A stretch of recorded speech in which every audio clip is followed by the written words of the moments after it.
Suck it, Blaketown. Suck it. Suck it, Blaketown. Hello, everybody. Thank you so much, Jay Hardy. 8 months. Thank you.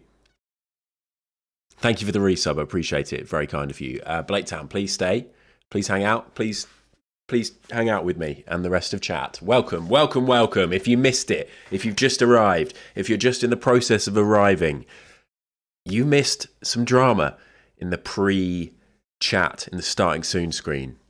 Blaketown revealed that somehow Blaketown had unfollowed and then followed me again yesterday and did the followage command and has only been following for 22 hours. Previously, Blaketown followed me before I even started streaming, when I was just a chatter in Pip stream and nowhere else. He's absolutely fucked it. I don't really mind. That's annoying for Blaketown. I know Blaketown's been there since day one. I know Blaketown's an OG. And I respect Blaketown so much that when Blaketown wrote, well, the only right and proper thing to do now is to remove my VIP, I did it. I did it. VIP removed. So, that's where we're at now. So sorry about this, Blaketown. And also, long-term fans of the channel or people who've watched old streams may remember that when Blaketown won... did I do Nitro Stream Racing or something like that? I can't remember. Blaketown won something.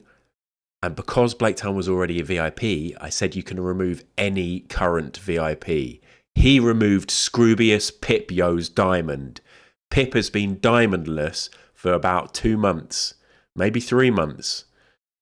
So I've just added Pip. I've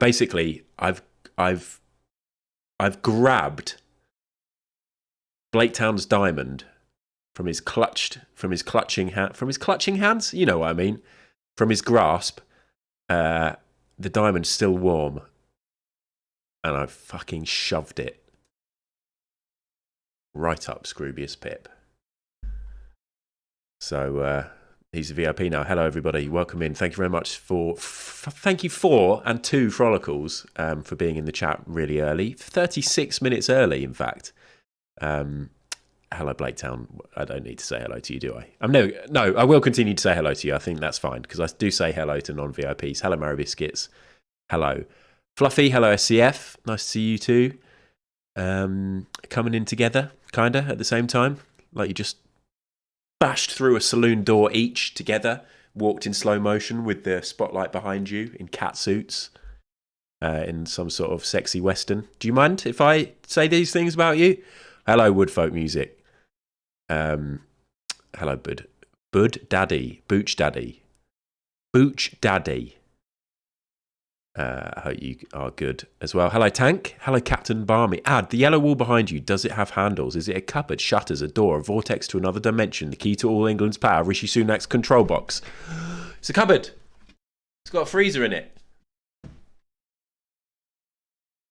It's a cupboard with a freezer in it.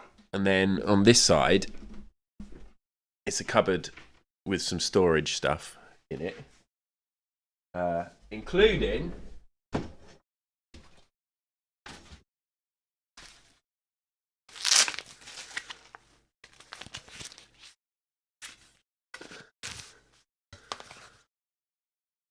a snooker cue. Oh, has that got hair on it? It's got a little hair on the tip. Little hair right on the tip of it. I'm not going to win any tournaments with a hairy tip. We've had a wild start to the stream. It's all down to Blaketown. I've chalked on my own lap as well. I've got a slightly chalky lap. So there you go, Captain Barmy. And you get the answer for that for free. Right. As in, it was quite a long question. It could have been an AMA, but I want people to know they can ask questions. I was thinking when somebody redeemed... Blaketown came in and redeemed... Best friends. Channel Pats. Hello, Alex. Thank you for the follow. I had Blaketown come in and redeem Keep It 100 and then used his Channel Pats. And some people might be like, what the fuck? What's Channel Pats? So if anybody has like only joined the channel in the last few months, the last year or whatever, last year, I've only been doing it just over a year or 16 months, something like that. If anyone's got any questions and you're like, oh, but I kind of don't want to, it seems like, but I don't really know what that means, feel free. Ask any questions. No silly questions, no stupid questions. If there are any references or in jokes and you're like, oh, only the cool kids get it and I'm desperate to be a cool kid, then feel free to ask.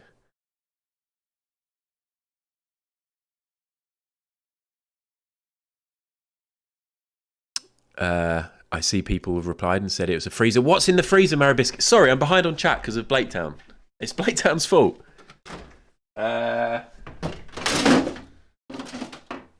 Whole tub of veggie chili that I made. I've got an amazing veggie chili recipe. So I made that.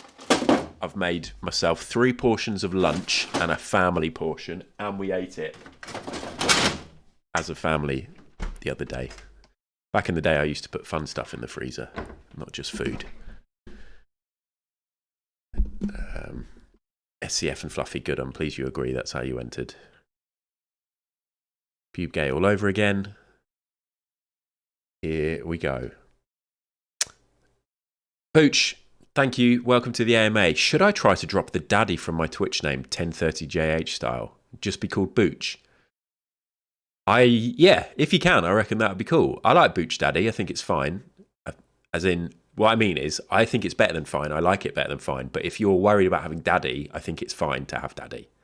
But I can understand where you might be a bit like, feel a bit weird having daddy. Yeah. Why not? Give it a go. Booch. If you were just Booch, that would be cool. 1030, cool. Barmer. Do you remember when Barmer just turned to Barmer? Cool. Slate, cool. People have changed their names to one-word options or just numbers. Cool.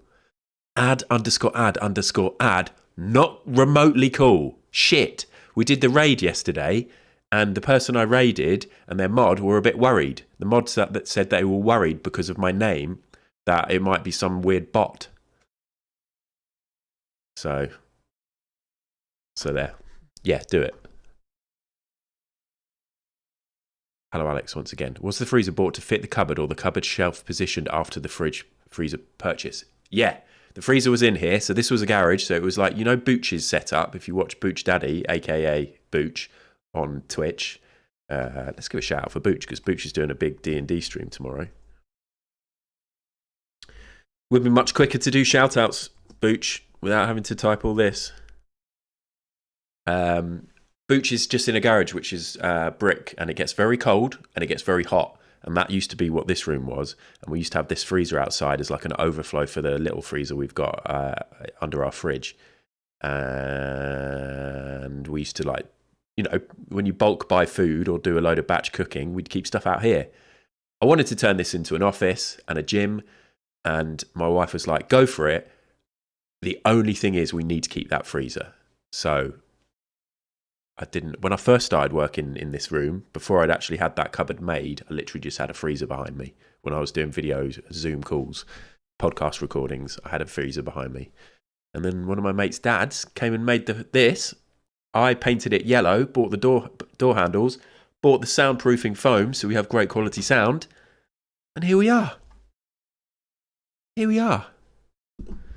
Hi, Ad. What happened to the other 9 bowling pins, says Carla. I don't know. I actually don't know. This was like an old rejected. Basically, we are getting stories that I've told before on the stream, but maybe a long time ago. This was an old rejected pin. So when I was 16 and at college, quite often on my lunch break with friends, we used to go to the local bowling alley because it was really close. They had a Wimpy in it, and the Wimpy did the best milkshakes ever. And we'd go bowling. They had a special student rate, so you could get like 3 games for £5 or something. I always wanted a bowling pin because whenever you'd watch Saved by the Bell or California Dreams or any of those sort of American high school, college shows, they'd have a bowling pin in their room or in their dorm, and I used to think it was cool as fuck. And I think I'm never going to get with anybody as hot as Kelly Kapowski, but I could achieve a bowling pin in my room. So I went to the bowling alley once. I can remember the guy who worked there. He was there every single day. And I told him I was doing an art project and that I needed to draw a bowling pin, and could I possibly borrow one so that I could see it close up and so I could draw it. And he was like, yeah, I don't see why not. And he went to the back and he grabbed this for me, and I never gave it back. I was never planning on giving it back. It was never going to be a borrow thing. He didn't give a fuck. And oh fuck, yeah, over 25 years later, still here. That's a B. Dolan song. It's not about this story, although wouldn't put it past B writing a song about this particular story. There was a little lyric in one of B's new songs, by the way, which is a little tribute to me. I don't know if people knew this. B has told me this direct, so if this ends up not being true, it's because B lied to me. But there's a little lyric about, I can't remember what it is, something about an illness, and it just turns out to be hay fever. That was a reference to me, and when I had all the hay fever and the neti potty stuff, and B told me that he stuck that in there because of us talking. So basically, I'm just trying to say that I'm a very cool dude.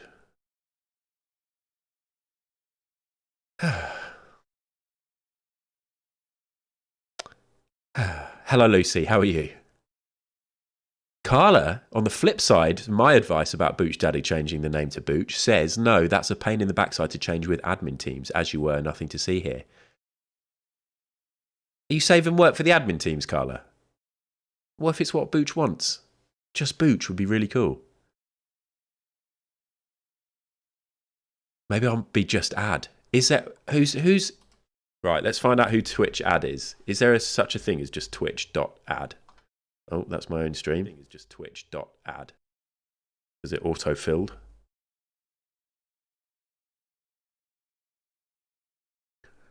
There's no one. Does that mean I could take it, or does that mean two letter names aren't available? Is there a Bo? Oh no! Look, I type Bo and it auto-fills as Booch. Can you not have two letters?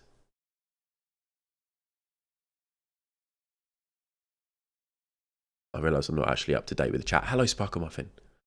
What else would you have? What other two names are there? Joe. Maybe you can't have two letters.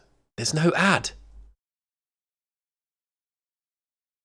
It's going to be that you can't have two letters, isn't it? Anyway.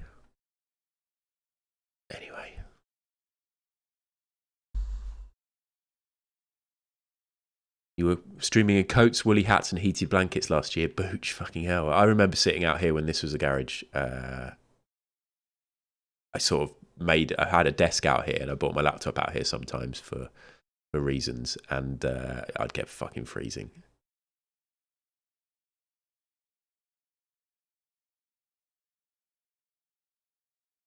Mr. Billy White says the bowling alley had to close down after that. They did. They genuinely did actually close down about a year later. Now it's a roller disco place, which amazingly is making more money than a bowling alley.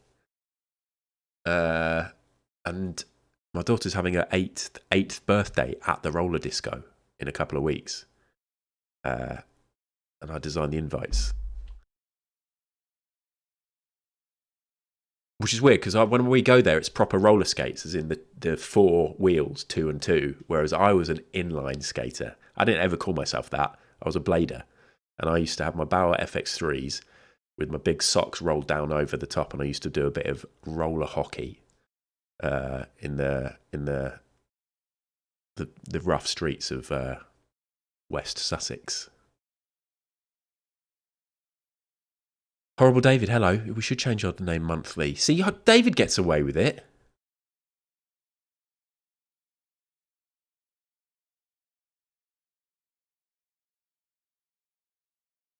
Booch's channel is unavailable due to a violation of Twitch's community guidelines. So the Booch, if there is an actual Booch. Good news is you have twice as many followers as twitch.tv/Adam. I don't know if I'd want to be twitch.tv/Adam. That's a bit like grand. Full name. I don't know. Ad feels a bit like, oh, I'm Ad. Whereas Adam's a bit like, I'm Adam.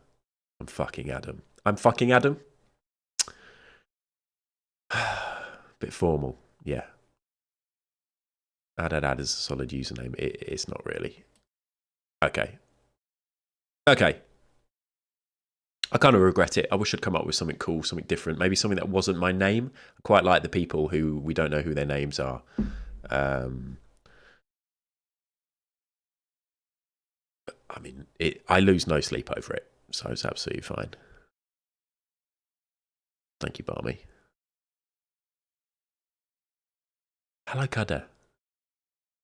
Kader, I watched the rest of your stream last night. I went to bed about midnight, and then I watched the rest of it this morning. And I was like, oh, good Kader. Oh, good for Kader. He only did about 40 minutes. And he must have gone to bed by like 12:30 or something. And then I noticed there was another stream of you doing trash TV. I was jealous, though, because I want to watch The Island. I'd love to watch that with you guys. I could watch the VOD, but I feel like watching a VOD of somebody watching TV isn't as good. No offense, people should check out all of Kader's VODs. But watching a VOD of people play games is cool. But I like to, if it's watching TV, then I want to be there. I want to be there and I want to be interacting and I want to be gambling. Anyway. See, Kader dropping down to just Kader would be ideal, yeah. But it's taken.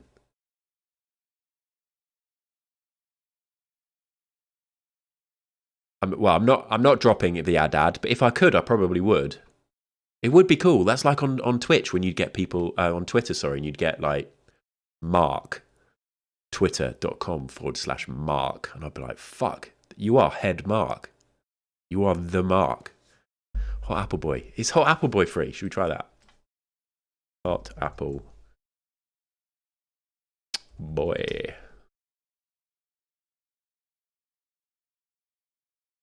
Hot Apple. Is there somebody called Hot Apple? Far Apple, Turned Apple, Nasty Apple, Apple Tea Live. What about... this is related to Kader, by the way, if you don't know. Kader is Apple Boy.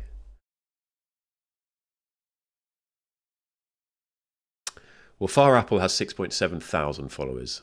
I don't dare click, just in case. But yeah, I enjoyed it. I very much enjoyed Kader trying to do an Australian accent when you went for the frothing, when you tried to say absolutely frothing, and people were like, why does that say that? And Funkel was like, no reason. There is a reason. It's MasterChef Australia. There was a guy once who made a semi-Freddo, or whatever it is they always make on there, or some Byron Bay bugs. Oh, mate, what do you think about the texture of my Byron Bay bugs? And the guys were like, it's too easy for me to be mean, so I've decided that I'm going to be nice. These Byron Bay bugs are legit the best bugs I've ever had. And then he went, oh, mate, I'm absolutely frothing. And that's what happened. Anyway, today we're going to be playing snooker. I thought about doing Minecraft, but last night, everybody, I completed my activity. in Minecraft. It's all done, so I'm really happy about that. And I think I'm at the stage now with my B&B stuff where I don't want to stream anymore of it. Not just, this isn't my last stream. I don't want to stream any more of that. Rod Gilbert. I think my Australian is quite good. I think it's like 80% good. I don't want to stream anymore because I don't want to do any more spoilers. And I think I can now finish everything else off stream, I think. But really, I need to have a good old chat with Kader and Llama and Funkon and see where they're at, because time is flying by. Before we know it, Rust will be upon us, and then it will be chaos. Because I know we're all going to want to dive in headfirst into Rust. So I thought I'd do a bit of snooker because I really enjoyed it last week, and we had a decent crowd in, and I think people were into it. And of course, it is the last hurrah of Scotty Two Potty, Scott Donaldson. Scott Donaldson? Is his name Scott Donaldson? I've forgotten his name. The holiday horn, it goes Sorry, I'm in the game. Have you been hearing the game music the whole time? Scott Donaldson. If I go there, does the game music stop? Have you been hearing the game music the whole time? I don't think you have, actually. Let me turn off the music. You can hear it now, yeah. I think it's just because I went past the main menu. There you go, 40%. So I've turned it down to 0, but let's remember to turn it back up to 40%. But yeah, we're in the World Championships. It's the final event of the season, but I'll give you a big rundown of what's been happening when we actually play the game. So, that's exciting. Right. So let's crack on. Let's do a crossword, and then we'll pretty much just get into the game. I'm not going to do property guesser, but what I might do is, because I have to finish by 4 o'clock. We'll see how I'm getting on in the snooker. Sometimes the frames can take quite a while, so if I have a little bit of time at the end, not enough time for a frame, I might do property guesser at the end. But for now, let's do a crossword. Okay? Okay.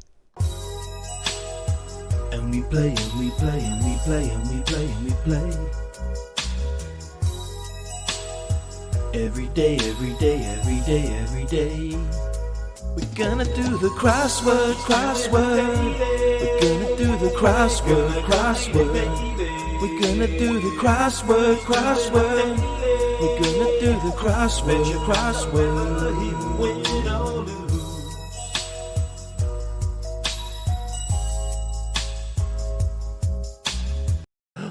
Domelo, just in time. Charades, never again, Cutter. Never again. I'm never doing charades ever again. That was awful on stream. That was Monday night stream. Oh, God. Hated it. I'm also not sure about the other camera, which I can't click on now because I've had to plug in my controller because I don't have enough USB ports. I don't think that camera is very good quality over there. Like, the way it's lit, it all looks a bit blurry and a bit shit. So I might use that camera for something else. Maybe like a closer or like an above head cam or something. Above head? Under bottom? We'll have a little vote. Hello, Pezabeth. Welcome in. Nice to see you. It was shit, says Maribiscuits. Exactly. The charades, not the camera. I don't think Maribiscuits would be as cutting about the camera. The second camera angle. It was shit. Pictionary. We all do a lot of Pictionary. Cutter does a lot of Gartic and stuff like that, which is great. If you want to see more Gartic, Scroobius Pip is doing an 6 hour subathon tomorrow. He's pushing it to subathon. He missed his streamiversary. He missed his partnerversary. He missed a good few months where he wasn't streaming, and we all missed him. And now he's back regularly, and we're going to appreciate him with 33% off subs. Tomorrow, we're going to show Pip the love. Just by being there is enough. And one of the things he's going to be doing is an ad tribute, a tribute to his number one favourite streamer. That's why I'm first in the running order. And he's going to be doing a crossword. So we're going to do that now. Did I say today? Yeah, because I thought today was Friday. Anyway, bets are in. Frolicles was earlier saying in the chat before the stream started. I just can't recommend Adam enough. Did you just get that sound alert? I don't know if that worked. He was saying that he did this in like a short amount of time. I'm not going to say exactly because... Oops. I don't want you guys to be like... I don't want the time pressure, basically. It's just 3 minutes is what I have to do it in. And I've frozen the chat already. It did work, thank you. I don't know why I've lost track of days so much this week. Weird. It's footy days. Thursday, it's footy day. Alex has also got her first football lesson at school today. Football club. So it's now Thursday's football day for 2 of the family. It was great. I walked her into school this morning. I was like, oh, it's fucking footy day. And she was like, yes, it fucking is, mate. That's how we talk to each other now because we both do football. It's footy day, Horrible David, a.k.a. Thursday. Loving the September initiative. I haven't actually spoken much about September. Let me fucking tell you about September, okay? September, it's a funny play on words because it's September. Only 9 days left. You can get 33% off your subs. If you want, and you're able to, and you feel like you may like to sub to me for the next 3 or 6 months, now's the time to do it if your subs run out, because you can get 33% off for the next 3 or 6 months. That's amazing. Or if you've already subbed, and you could do a gift sub if you want. You don't have to, it's fine. There are people more deserving of me. Are there, though? Did I say more deserving of me? More deserving than me?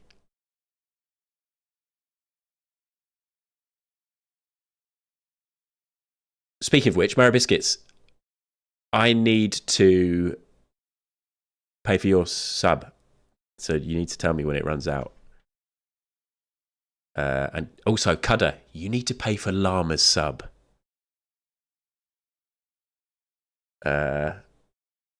Oh my gilly goodness. Daylight, thank you so much. I'm getting messages all over the place.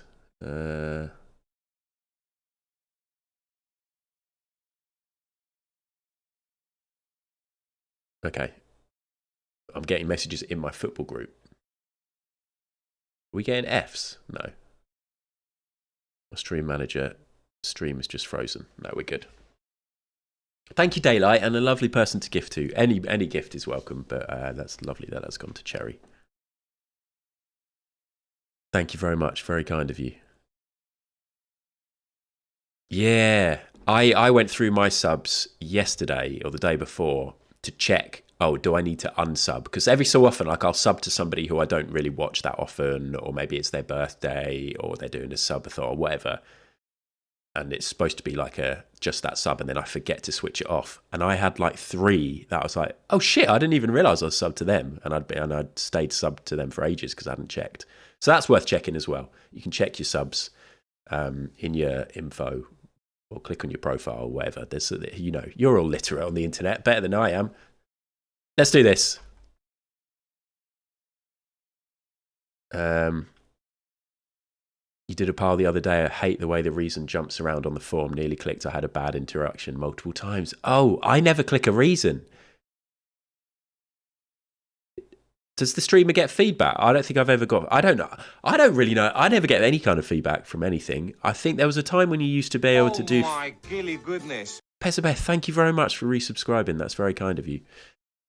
There's a time... Hey, Pip, I've been promoting your stream and saying that we're all going to show you loads of love because you haven't been able to do your partniversary and your birthday. Oh, no, you did do your birthday one. You got loads of fucking subs. Your other one. Pip's great. And check it out. You're a VIP now. Blaketown lost his diamond and it's gone back to you. What was I saying? Oh, yeah, the feedback stuff. That made me think about, because people have also been speaking about ads recently, when they run their ads, what settings they have for ads. Since I started streaming, I have never looked at my ad settings. I have no idea what they are. I have no idea when they play. I never get any alert to say an ad's about to start, like some people seem to do. They're like, oh, non-subscribers, there's a little 3-minute ad coming up right now. I don't know when that's happening.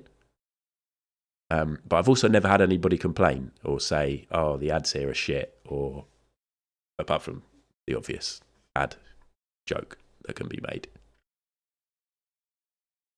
Anyway, September. Friday.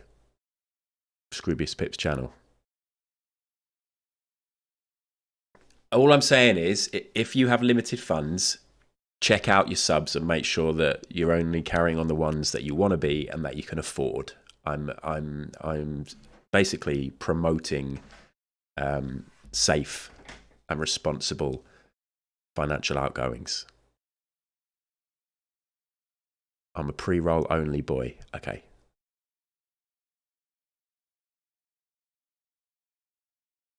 A pre-roll only boy. I like that.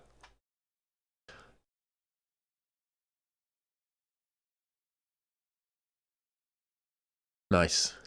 Cool. You went sub-daft in lockdown. Yeah, there are a couple that yeah.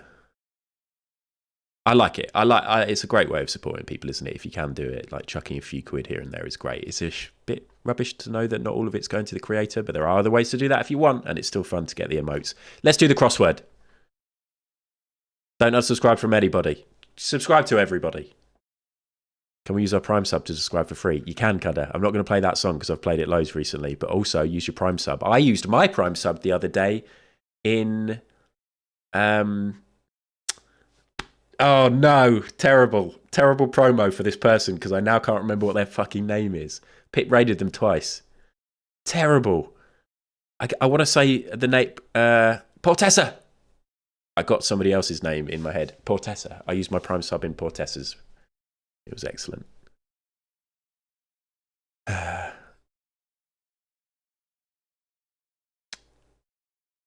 shit, Blaketown. Good shit. Right.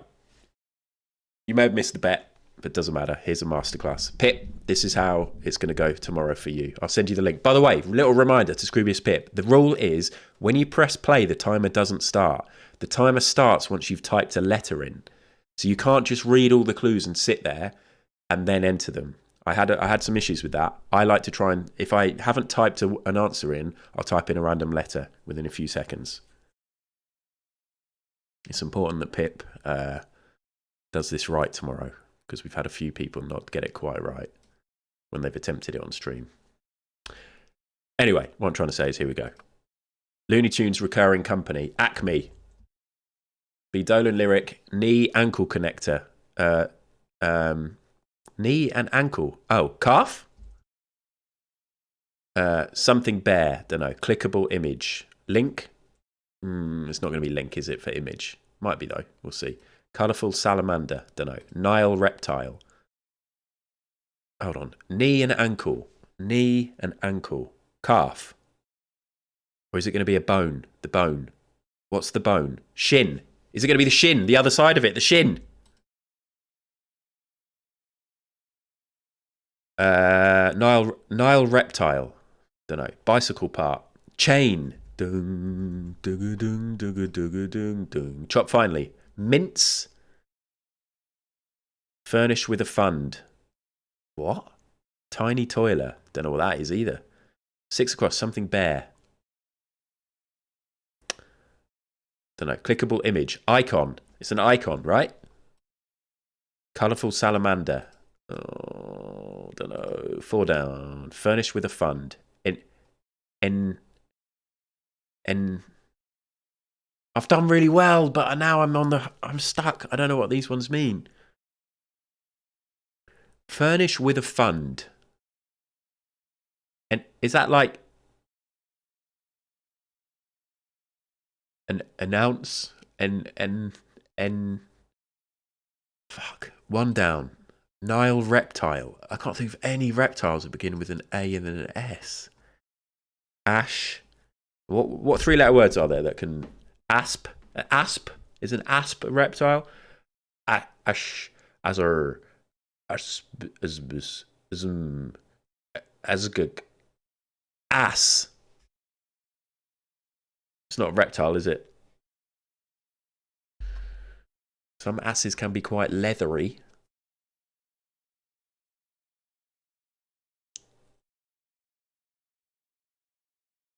I'm stuck now. 6 across.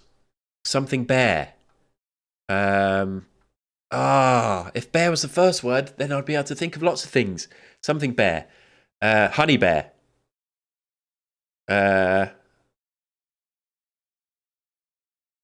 Fuck. Colourful salamander. Salamander. Is a newt a salamander? That's a 4-letter word beginning with N-E. No. 7 down. Tiny. I don't know what tiny toiler means at all. I'm gonna fuck it. I'm not gonna do it. Nile reptile. Don't know. Colourful salamander. Don't know. Something bear. I can't think what that's gonna be. Yogi. It could be another character. Care Bear. Fucked it. Done. Out of here. RE ads, please look at your ads manager. But Carla, I feel like I don't need to fix anything that's not broke because I've never touched it and nobody's ever complained. I don't think I ever make any money from ads, but I'm not. It's not why any of us are here, surely, to make money from ads. Choose. Will he do it? No. That's a lot. I've done about 6 in a row. Shin, asp. I said asp at the start, didn't I? Asp. Panda, 6 across. Panda bear. Okay, fair enough. And then what is this? Tiny toiler. Ant. Could that be ant? Oh, is it newt? Is it newt? I didn't think newts were colourful.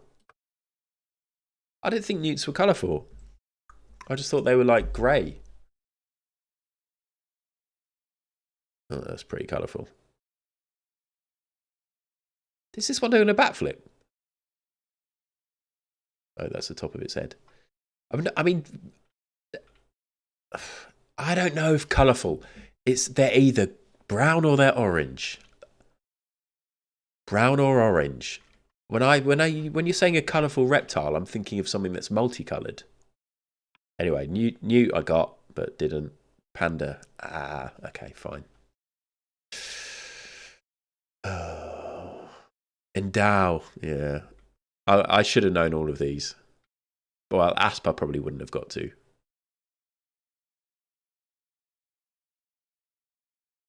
Fucking write it. What, newt? Put the P in and you'll immediately see panda. Oh dear. Oh. You said it right. I haven't thrown it. 12k down the pisser for Booch. Fucking Yogi. Asp, panda, and down, newt, ant. Did I have that many missing? God, that's not good, is it? Oh, Dad. You are the sun that bathes me in radiant warmth, the wind that carries me on the wings of inspiration, and the fire that fuels my determination. Tiny toiler I didn't really get. I wasn't toil and trouble. I don't use the word toil or toiler very often, so I didn't really know what was happening. I know I said newt, but newt to me is a tiny little. I was thinking of like a little grey. I didn't realise they were ever orange. I thought newts were just little slippery grey things. So colourful. And salamander to me is like, yes. When I think of a salamander, I think yes. With a newt, I think salamander. I'm thinking show off. I'm thinking actual colours. Although, again, not really that colourful. The ones in North America are.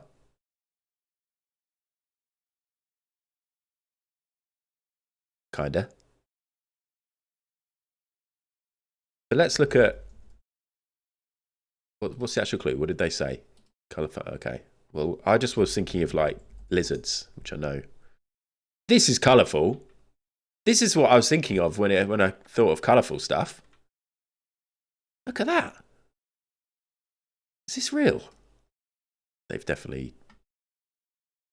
Wow.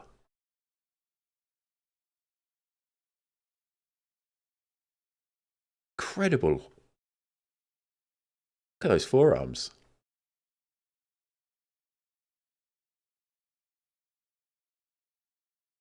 Fucking hell.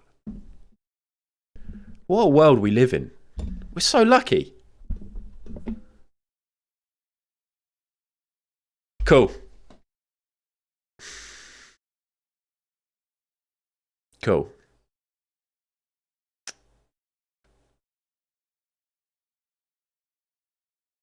Are you angry? Sparkle isn't. There you go then. That's that. Sorry, everybody. But tune in tomorrow, definitely tomorrow, at 2 p.m.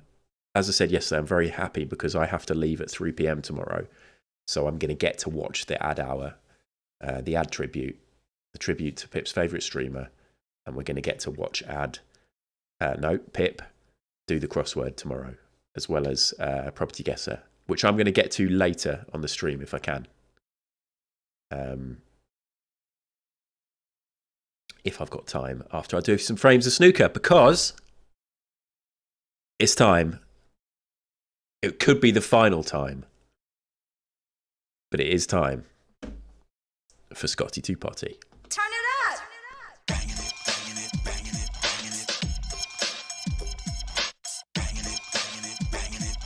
That was interesting. Turn it up!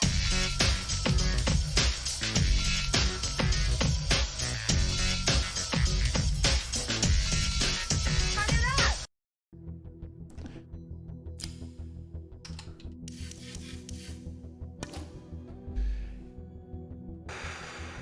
Pip claimed to be a daily crossword doer back in the day. I've got no doubt that Pip will be... I just clashed my top and my bottom front teeth together in a really weird way. That felt horrid. Let me do a clean promo for Pip. I've got no doubt that Pip will be excellent at the crosswords. Pip is definitely going to have the knowledge. He's a wordsmith. We've seen it throughout his career, using words left, right and centre all the time. His streams are full of words. But the pressure of doing it 3 minutes, the pressure of not necessarily knowing the interface of the crossword, knowing how it works, I reckon that'll get to him. I sincerely hope it gets to him. If he smashes it, easy peasy, I'll be gutted. And I'll think maybe he's actually done the crossword earlier in the day in a different IP address, if I'm honest. Magic chips, magic chips. Which he has a DVD called Words. I wish I'd remembered that. All right. Shit's about to get fairly real because Scott Donaldson is in the quarter-final of the Betfred World Snooker Championship. We've talked about it before, but I've got to show you all. He has done jack shit in his debut season. He's an amateur. This is the first time he's ever played snooker. Well, no, it's the first professional season.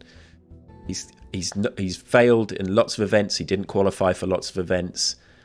I mean, he's done absolutely shit. The last event of the season is the Betfred World Championship. And I have decided, thank you, Mary, that this is the last tournament of Scott Donaldson's career. He may be able to go out on a high by winning this whole tournament. He has beaten Stephen Maguire in round one. By the way, there were 3 qualifying rounds to get into this, so he's done pretty well. Or maybe there were 2, because most recent matches is, telling me that there were 2. No, 3. There were 3, sorry, because I've only played 2 matches in this tournament. Round 1, he beat Stephen Maguire 2-0. Round 2, just last week, I beat Luca Brecel 3-2. Now, I'm up against Judd Trump, number 2 in the world in a best of 7. If I can win 4 frames in a row today, which I think is kind of possible in the time, maybe just, then I'll be through. But more likely than not, I'll lose a frame or 2 and we'll have to stretch it into another stream. It's the quarter-final of the last ever championship match of Scott Donaldson's career. There won't be any Snooker 19 after this for a long, long, long time. Let's see how we get on. Can I destroy Trump? Well, we're getting to the and let's do a gamble. Now it's time for the quarterfinals. This is where you feel the tournament really hots up. 1 minute bet. 1 minute bet. Ladies and gentlemen, the first frame. Judd Trump to break. Judd Trump's breaking, so let's pause it in case he absolutely smashes them all in on the first shot. 1 minute bet. Will I win this frame? Best of 7, but we're just betting on the frame for now. Let's do a snookers. Yeah, actually, in massive. To be serious for a second. Sorry, immediately start laughing. And actually, this is quite serious. So let's just reset the mood. Oh God. To be serious for a second, Scott Donaldson in real life has been having some problems where he has some sort of tremor, an issue with a tremor, which means he can't really play properly or very well. So if we do win this tournament, we'll dedicate it to Scott. Which will mean absolutely fucking nothing to him. But yeah. Thank you very much. Bet's over. Do people have faith? 65% yes, 35% no. Judd Trump's good. I've lost to Judd Trump before. I think I've also beaten him. I was going to put some music on, by the way. I checked my DMs from B Dolan because a little while back B sent me links to some cool library music that I could play, but none of them really felt quite right for snooker, and I think the silence in the background really builds up the tension. And look, he's fucked his break. Let's get a 147 straight away. I really love this game.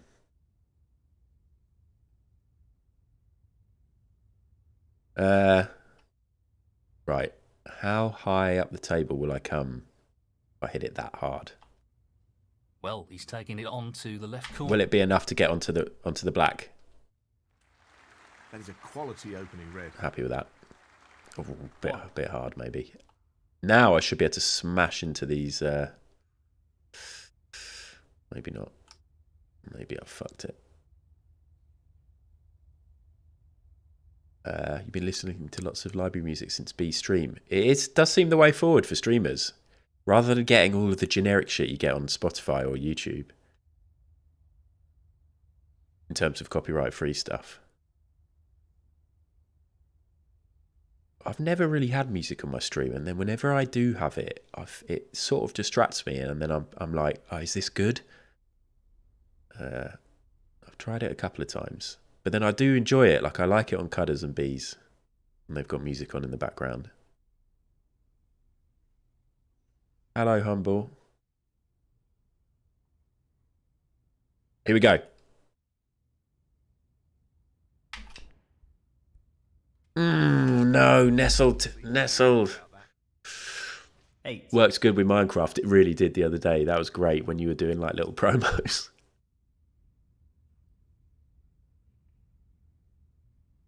Yes, samples you can note. That's what Blake Town was saying as well. Ah, look at this. I fucked it. Right, let's just go for an early nestle. Taft's not here, is he? He hates a nestle. If he underhits this, it could end badly. Scott Donaldson. Oh shit! 8. Touching ball. Oh, I thought he was going to try and pot then. Is this what we're doing, Judd? Is this us now?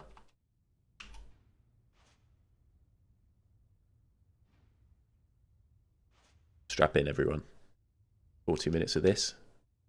Or do I just try and pot a fucking ball? 40 minutes of this, I think. Well, this is building up to be a really interesting test of their safety skills. Well, slightly weird bum, Scott Donaldson. Touching ball. Shit. What a shot that is. Let's speed through. Hope for a small break. Judd. Got the blue in there. World number 2. 7. Hello, Bo. Oh, he's broken them up nicely. This could be an early frame loss.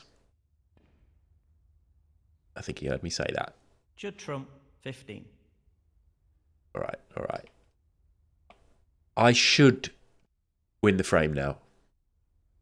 The way the balls are set out, I should win the frame.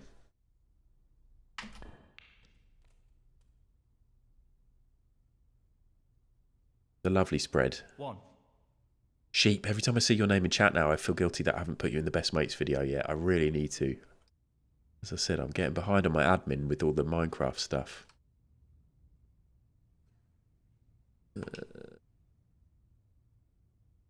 Should we just come back and get a nice long one?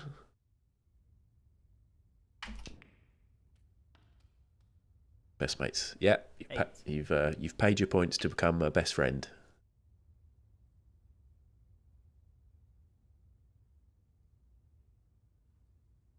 No one can take that away like a VIP. That's true, actually. Whatever happens, you'll be in that best... Unless you disgrace yourself in some way, Sheep. I'm going to take a risky middle pocket here. I'm going to hit it gently so it just goes in. This really is tricky. Oh, we didn't do it perfectly, but is it? Oh. Oh, fabulous shot. He'll be happy with that. Top shot. 9. He's right, I am happy with that.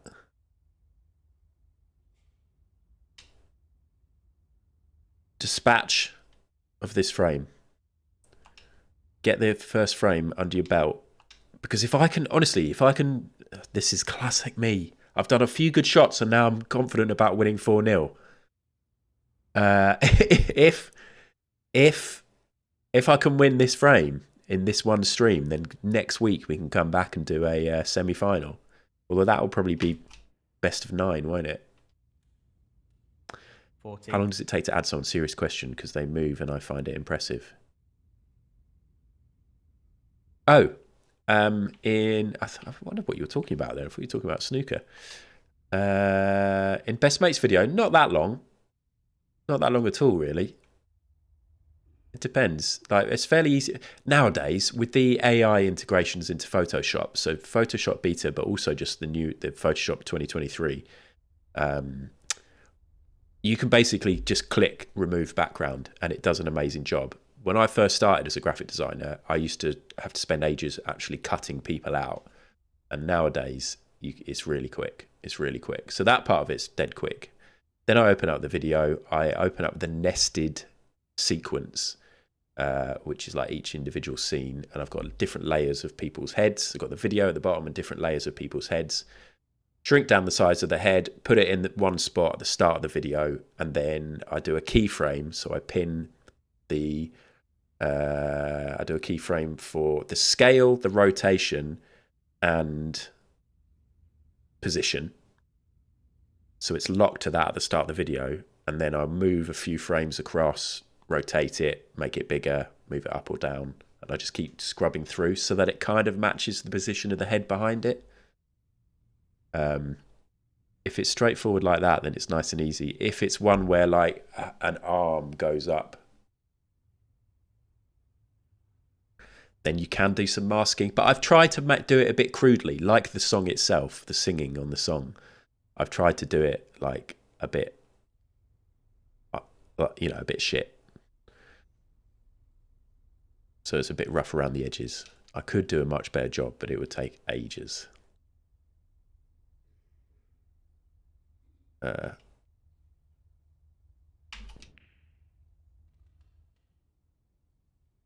Well, not perfect position. Future ref, what's the most awkward one left? There are some awkward ones left. We haven't watched it in a while, have we?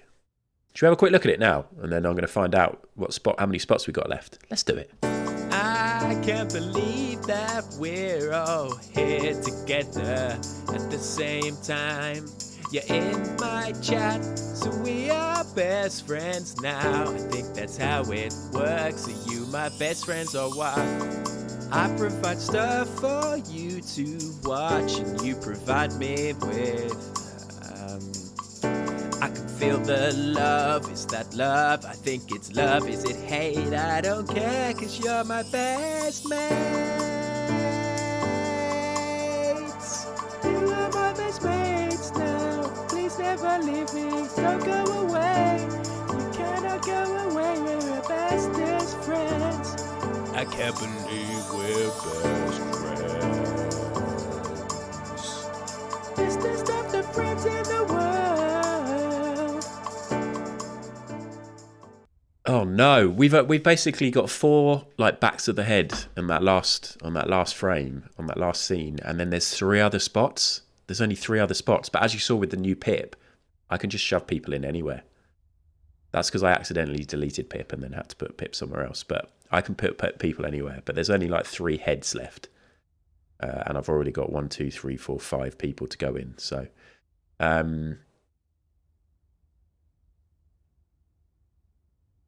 yeah. I was just thinking about something else. Anyway. Yeah, so don't think, there's not many spots left, I won't bother saving my points. We can still get you in the vid eventually. Version M, you need to send me a picture. You can send me a picture of your pet if you want, if it's easier.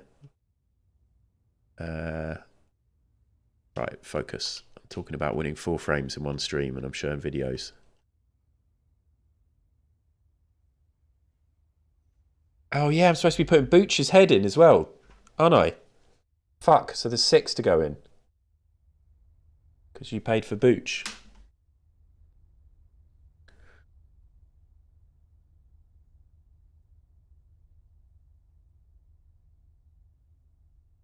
What's going on? Oh, it's because I'm close to the cushion. I can't do spin. Okay. Maybe we'll just go there and go up the... Oh, no, that green's in the way. Still, if we go there, we can go diagonal into the other corner. Okay. Chill out.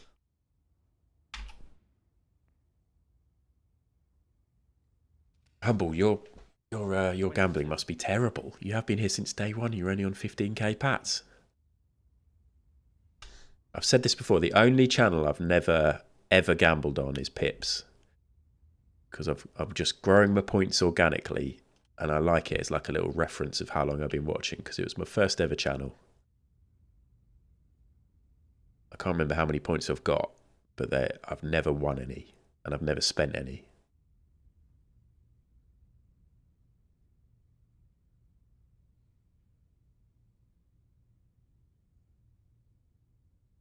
What is the channel that you lot have got the most points in? Either due to viewing or gambling. Oh, is that going in? Right. Can I get on the black by like knocking into that red? Oh, holy fuck. Let's try it. He's taking the red on. Pot the red. Shit. That could have finished a little better. Mine, Domella, nice. Limmies then wasps sheep. Pro tip, whatever Humble John gambles, do the opposite. Yes, sounds like it. Wasps missed their stream this morning. Big shout out to Wasps. Big love to Wasps. In fact, let's do a shout. Let's actually do a shout out for Wasps. I'm going to do a fancy one. Wasps kill bears. Usually streams on a Thursday morning. That's the regular one, but it'll pop up with others. Lovely person. Loads of you will be aware of already, but if you're not, he's had a bit of a slightly rough week, so we can show him some love by giving him some follows. Limmy then playing catch up. Okay. I fucked up the colour here, haven't I? I can only hit the black. And I've got no chance of potting it. So I'm going to have to go safe. But this is Judd Trump we're dealing with here.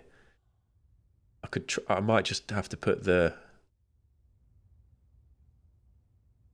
black onto the cushion here, look, really lightly. I did it too hard.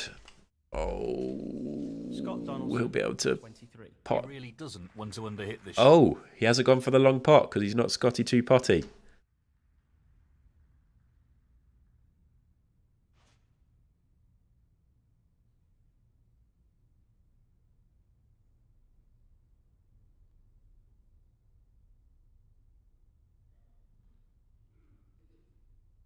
Well, this is a half chance. Yes. What a beauty. Superb tubal control there. Ideal position. Let me just check something quickly. Sorry, bear me one sec.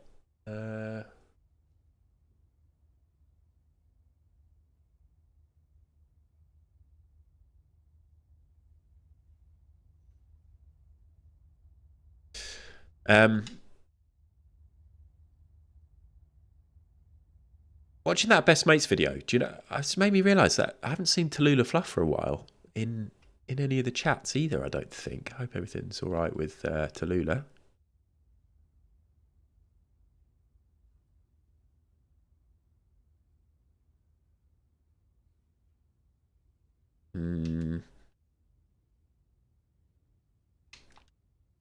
This should be straightforward enough. Should be.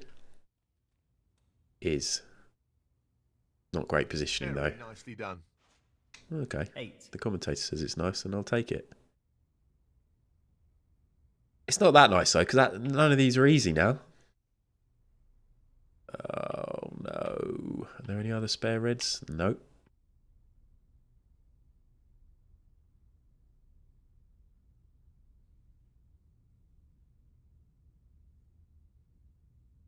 The weird thing with this is always the temptation is to put the cone so that there's an equal distance from the pocket, to the edge of the cone on each side. And that's quite easy to do visually, but then you've got to remember the perspective at which you're looking at the table. So actually, you need to make the one on the right a bit longer than the one on the left. No, shorter. I've forgotten how I do it now. Anyway, longer. Shorter? I was trying to give a pro tip and I forgot what the hell I mean. Shorter. Anyway, doesn't matter. That's hopefully going in.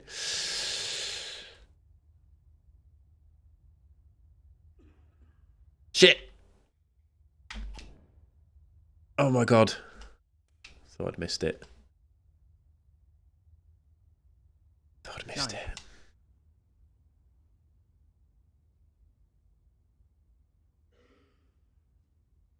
Hello, Joz.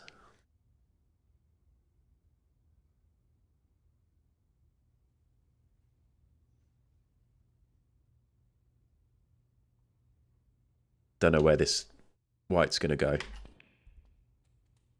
Just part of the black. That's all that matters. Get the points on the table. We've got a long red. It's going to be fine. I reckon this frame... 16. How many points ahead am I? Yeah. It's got to be in the bag. It's got to be. First to 4 frames.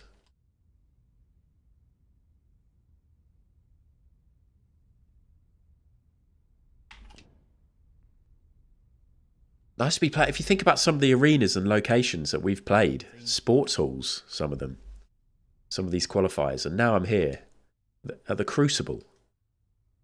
Is this the Crucible, by the way? Or is it Wembley? I think it's the Crucible, isn't it? The home of snooker in Sheffield.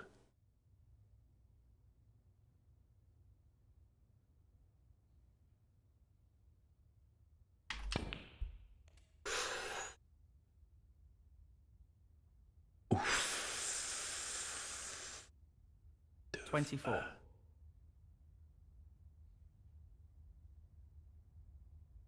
Right. Got to play this one.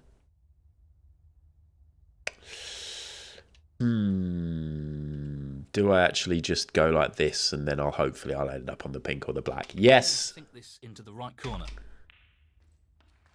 Excellent shot. Wonderful pot. Right. I think I'll put the green back on its spot. Or do I? Maybe the blue. Blue's a bit difficult, actually. Let's go for the angle on the yellow, because then we can get back down to get onto one of these reds. Is it quite hard? Is this going to work out? Into the left corner pocket. Again, I don't really know where that white's going. I shouldn't have said that. That's a great pot. Oh, the white has gone exactly where I was hoping. A bit close to the cushion, but I'm happy with the angle.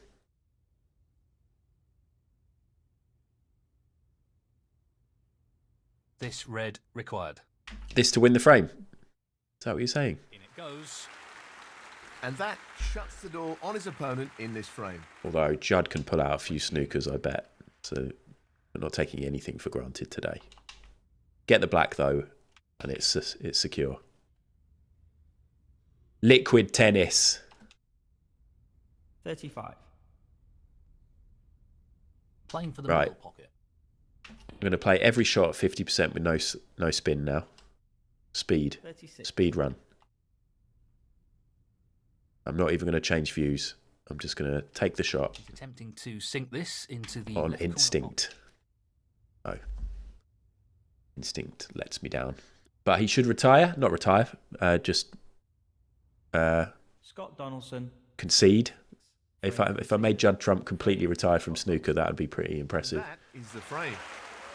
Will Ad win the frame? Yes. Enjoy your pats. Yeah, and seems in pretty fine form. Straight back at it. Will Ad win this frame? 1 minute. Get your bets in. Get your bets in. 1 minute. 1 minute. Get your bets in. 1 minute. Get your bets in. Get your bets in. 1 minute. Get your bets in. That's the betting theme tune.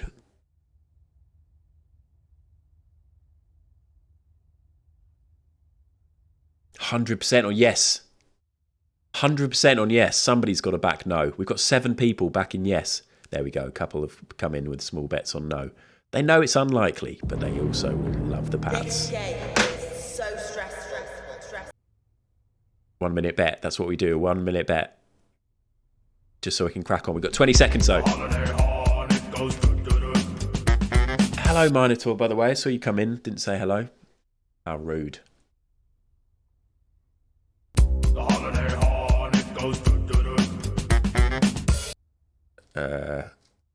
2 minute bet. No, 1 minute bet I do. I think I did 1 minute. Cherry, I'm confused. Anyway, here we go. Into it. Let's gamble. Let's gamble. Let's snooker. You're gambling. Magic chips. Magic chips. Magic chips. That'll do. Scotty. Oh, little kiss on the yellow. Tempting sound redeems. That's nice to know that they're tempting. Pop, no doubt. I keep thinking I need to add some more other sound redeems, and Really nice opening red. or I need to think about my other redeems in general. Now that a couple of them have died, 1. Tough shot the coming. freezer and the gig ticket. I just don't have any ideas or inspiration, so I'm not going to force it. Just look at that for a positional shot. Superb. Fucking hell! Did he just play some amazing shots? Oh shit! Nice position to Look take at this. the yellow. Well, surely he'll go for the blue and then smash into the reds, no? Oh, no, I suppose yellow. I'm not sure what happened there. Judd Trump's not in form. Judd Trump. You found yourself doing the holiday horn quite a bit. Yes, that's the aim. I love the idea of lots of people walking around their daily lives doing the holiday horn. And they're like friends or family or partners. The holiday horn, it goes do-do-do. Asking what the hell they're talking about.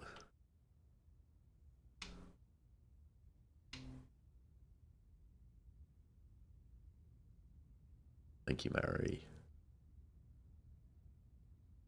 Right. Just get up the table. Hopefully don't hit the yellow in.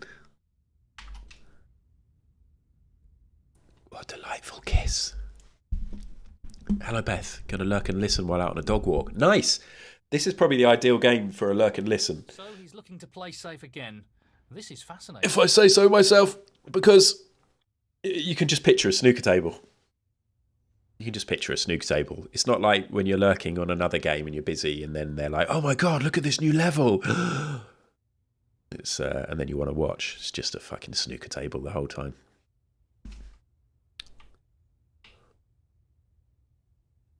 I'm quite jealous of you on a dog walk, though. I'm excited about my future dog ownership. This is tough. Not that I have anything planned, but I reckon in the next 5 years it's something that will happen. I kind of want to wait for Good Cat to die. Good Cat's been through a lot and hated it when we got our second cat. So I'm kind of going to be like, when she dies, and she's 10 now, so I mean, we could have fucking ages. But when she dies, obviously we'll grieve. And then when we're ready, I'd like to get a dog. And shit cat, I don't give a shit. If shit cat doesn't like the dog, well, boo-hoo. Anyway, snooker.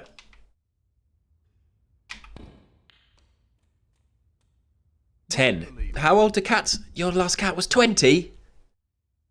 What just happened? Oh my God, look where the white is. Well, I thought, like, my last couple of cats died when they were like 13 or 14. Oh no. Well, it also kind of depends. Like, if I don't know. I mean, I'd like to also live in a different house to have a dog.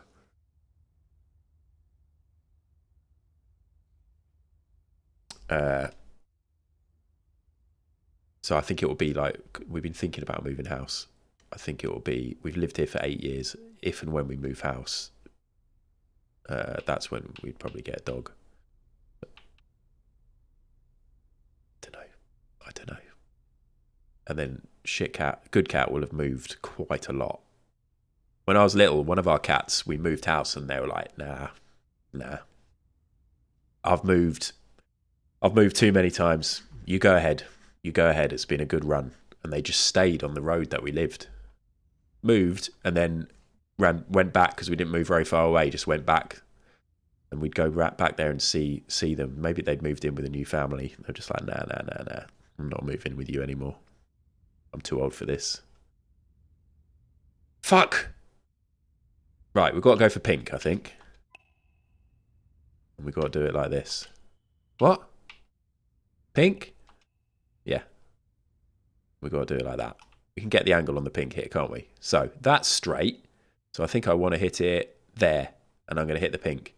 And yes, I'm going to end up setting him up to pop balls, but as long as I don't foul. Depends on perfect pace. He'll be conscious of not under-hitting the cue ball here. Missed. Your cat's 22.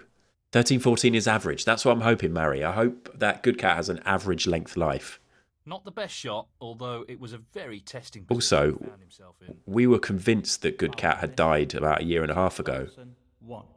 Judd Trump, 6. When they went missing for about 7 days.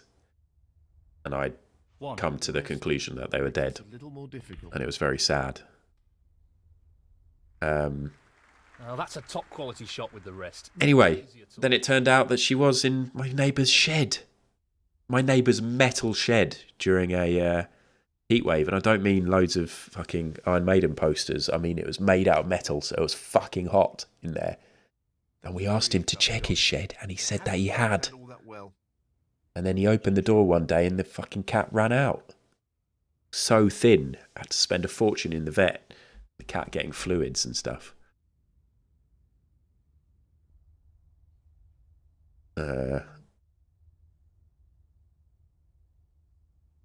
If cats do have 9 lives, then good cat has been through at least 4 of them, so...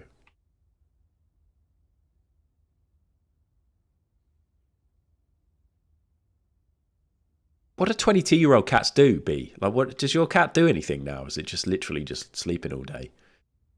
Can't imagine it's out catching rodents.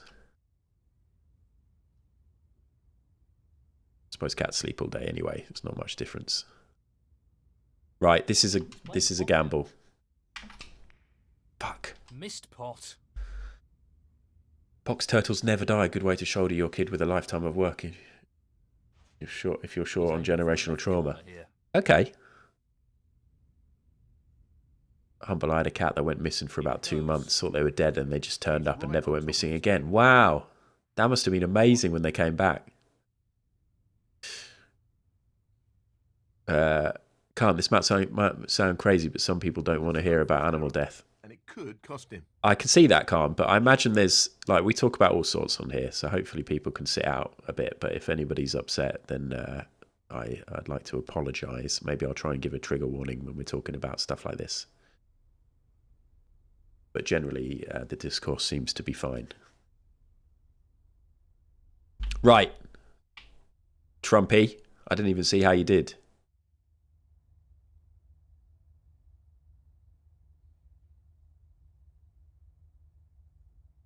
Oh dear.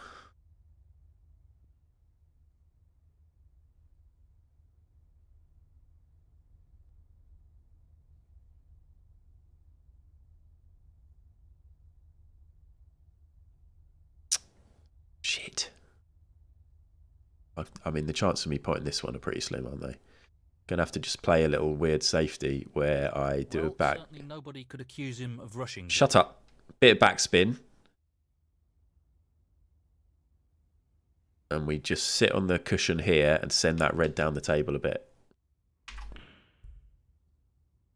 Oh, I said a bit. I've sent it down there loads. And have I left it open for a pot? You would have thought you'd try and pot that. Box turtles known to survive to 100.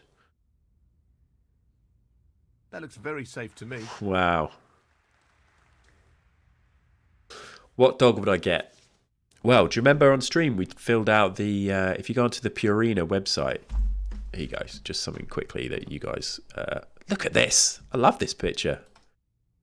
Is it Purina? What dog should I get? Everybody can do this. Purina, which dog should I get? If you haven't got a dog, or even if you have, you can do a questionnaire. What experience have you got? Are you happy with it to bark? Are you happy with it if it slobbers? Do you want it to be a guard dog? Are you going to take it? How many walks will you be able to do with it a day? And then it recommends a dog. 9 times out of 10, you'll end up with a whippet. Because usually people are like, yeah, I don't really want it to bark. Yeah, I don't really want to have to do much training. Yeah, I don't really want it slobbering all over the place. And you just get recommended a whippet. Calm and easy. But I think I'd like a little terrier. It basically said you want a cat. Yeah, well, then I did a cat breed one. When I did it, because obviously... I'm happy for it to bark. I'd rather it not be slobbery. I've never owned a dog, for the record, so I know some of these are preconceptions that actually I'll probably be fine with. But I've never had a dog, even when I was my family never had a dog. So there's some stuff that I was like, well, if I can get one that doesn't slobber everywhere, then why not? So I fill that in. But in reality, I don't mind a bit of slobber. I don't really want a whippet. No offense to whippets and greyhounds, but it's not what I picture when I picture me having a lovely dog, even though they are very lovely dogs and very calm and easy. And if you get an ex-greyhound racer, like my friends, they just adopted an ex-racing greyhound. It's quite a weird situation because they don't really like going on walks. They just like going out, sprinting for a bit, and then coming home, like sprinting for like 2 minutes and then coming home, because that's what they've spent their whole life doing. Go out on a 3-hour walk? No thanks.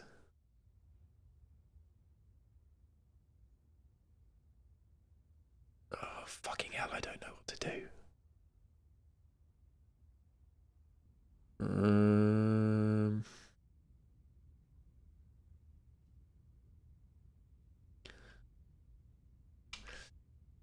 That's a bad shot, so I'm actually going to play it a bit harder. Oh, why have I done that?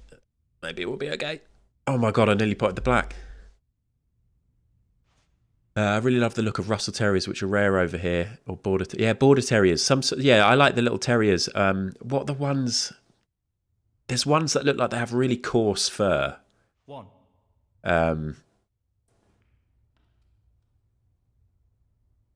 Yeah, that's the other thing about whippets. They can be very nervous. 3. I say calm. Calm as in B's favourite phrase, wouldn't say boo to a goose. Terriers are stubborn, spaniels are dumb and hyperactive. I don't really want like a hyperactive yap, bark, bark, bark, bark, bark all the time. Could have played it better. Judd Trump, 3. Benji just tried to get a sheep to play with him. The sheep said no. Purina is bad for dogs. Loads of issues with too much vitamin D and grain. I mean, it's made by Nestle, so not a surprise. Really? Okay. I don't know anything about dog food. It's quite a good website, though, to get some info on dogs. It's quite fun to fill out a questionnaire as well and see what dogs it recommends. It gives you it's like you have a 100% compatibility rating with this breed, and then it drops all the way down. So eventually it recommends you pretty much every dog.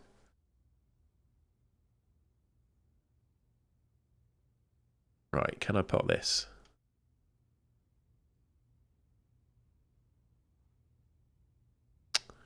I don't know what kind of angle I'm getting on the other side of this, so let's just hit it relatively lightly. Although, actually, I suppose you want the white to...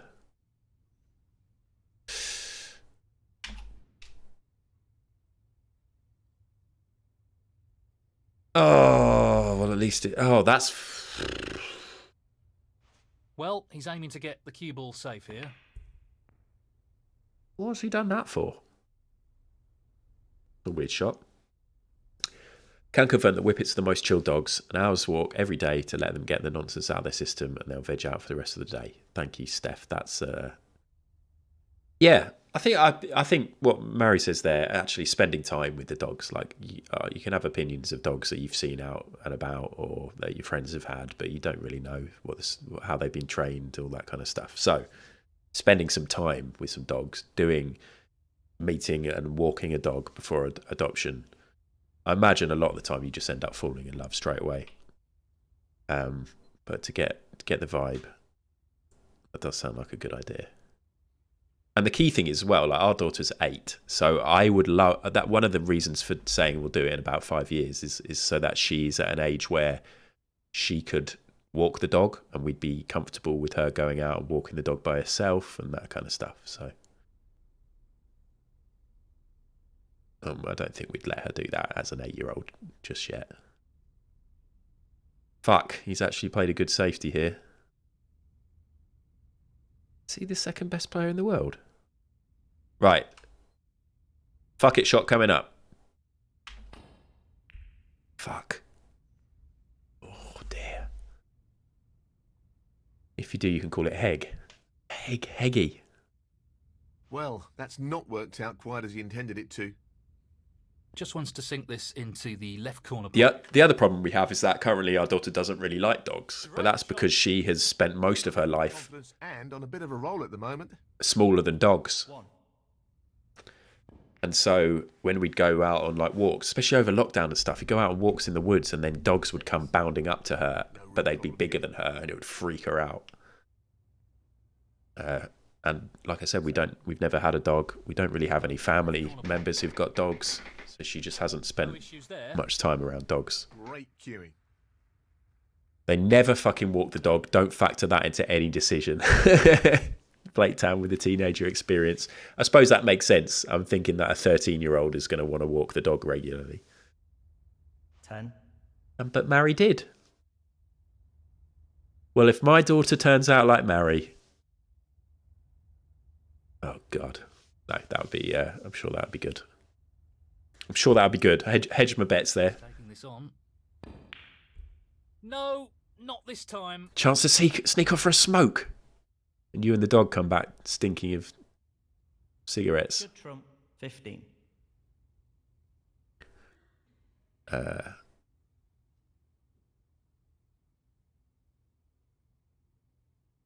Right, thank fuck Judd Trump just fucked up. Although he's got quite a good lead and I'm only 1-0 up, there's no way I'm winning 4 frames before 4 o'clock, especially when I'm chatting away so much about fucking dogs. He's aiming for the left corner here.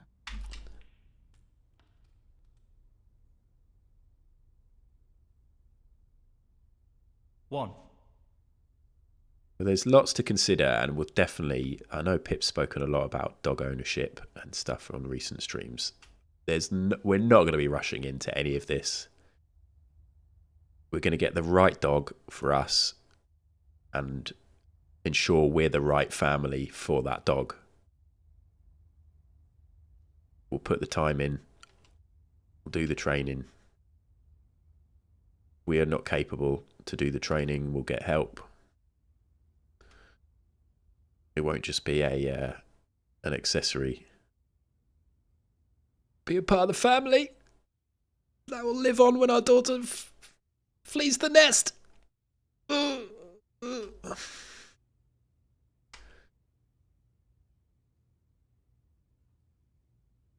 My cousin is going through this now.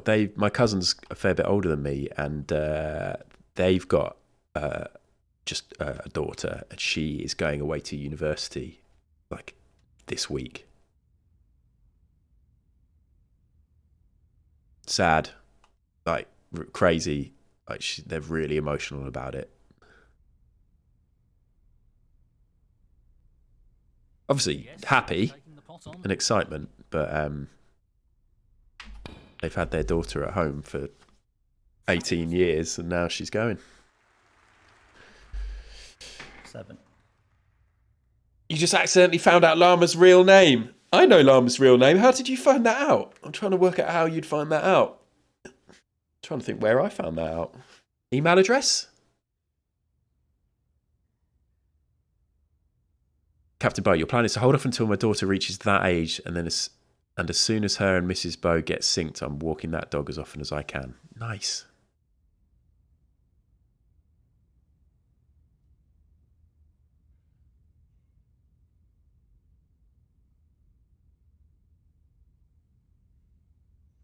Better than the alternative, my son is 22 and showing no signs of going anywhere. I love hearing the stories of your son. Does he still walk around in the bucket hat covered in marijuana leaves? Marijuana. I've worked very hard to avoid it till now. I hate knowing people's real names. Real names are dumb. You wait till you find out mine.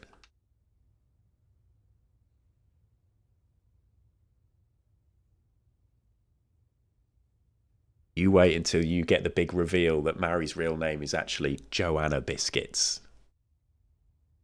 I'm very sorry, Joanna, for doxing you. I've ruined it. He just wants to slot this into the middle pocket. Ms. Joanna Biscuits. Classic Welsh name. Still got the bucket hat. Oh, that's a younger one. Blaketown, I didn't realise you had two. 8. Oh, shit. So when you've told stories about your son, I've always assumed it's the same one. That's a big reveal for me.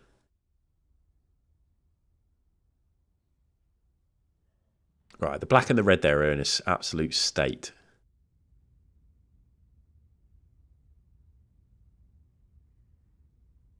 Okay, I'm going to try and win this frame, Humble. Have you put 15 grand on this? I'll tell you what, that's made me want to go for the safer yellow.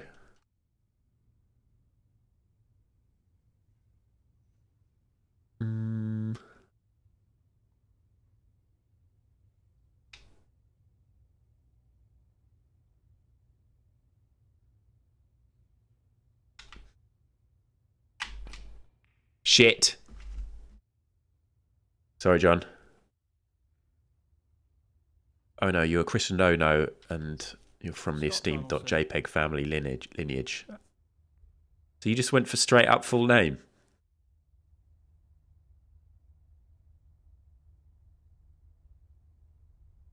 That's an excellent safety. Usually it's the younger one, older one, not technically mine, but I've been dad since he was 2, so... Oh, nice. Humble John, I didn't take your name reveal, although I'm totally used to it now. But when you first switched from Humble One to Humble John, I was like, what is this? No. This isn't right. Can I squeeze this red in? Or do I try and knock the red into the black to knock in the red? Surely one of these will go in. I'm going to just hit it. One of these is going in. Yes! Black didn't even move. Yes. 1. Huge for Humble John. That. Absolutely huge.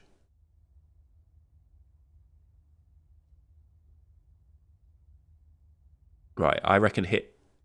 Oh, fucking hell. Just hit and hope. I don't care anymore. Hit hard. Why am I saying that? That's a poor shot, really.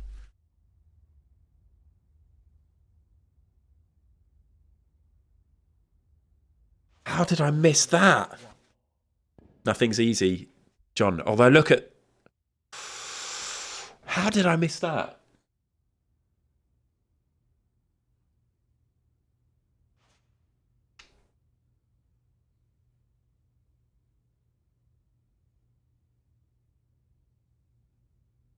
I'm gutted I'm going to miss most of Pip's stream tomorrow, though. I've missed quite a lot of Pip recently. It feels.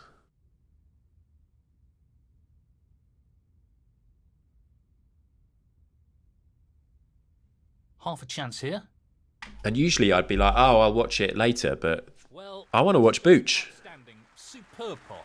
So I'll have to catch up with it some other time. 1.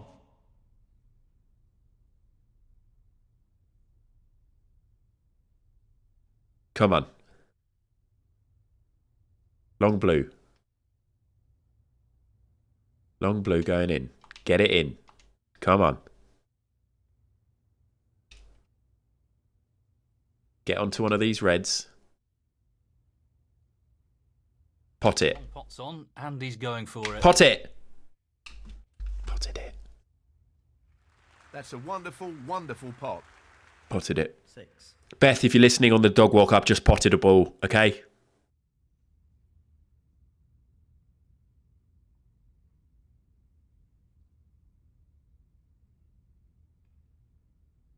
This will be nice. Oh, will it? Yeah. Cannon? Yeah. Lovely cannon. Nice position on the black. 7. Nice position on the black. Let's hit it smooth and soft. Not too hard. I don't want to go banging up the table. Gentle. Boom. Focus on the other red. Yes. 3 meetings left today, Ono. Thank you for popping in on your lunch break. Love Ono.jpg. Well, Ono's a massive regular now in this stream and a load of other streams that I love watching. Always nice to see.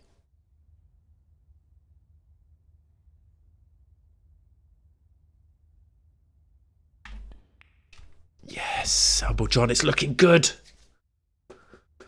15. It's looking good, Humble John. Minotaur, what did I do? Which one I fucked up the black? Feel free to post the clip if you want, although somebody will need to allow you. I don't know how to do that. What do you do when it comes to allowing somebody? Mary obviously will know. Mary, only mod in, unless Sparkles is still here. Permit, that's it.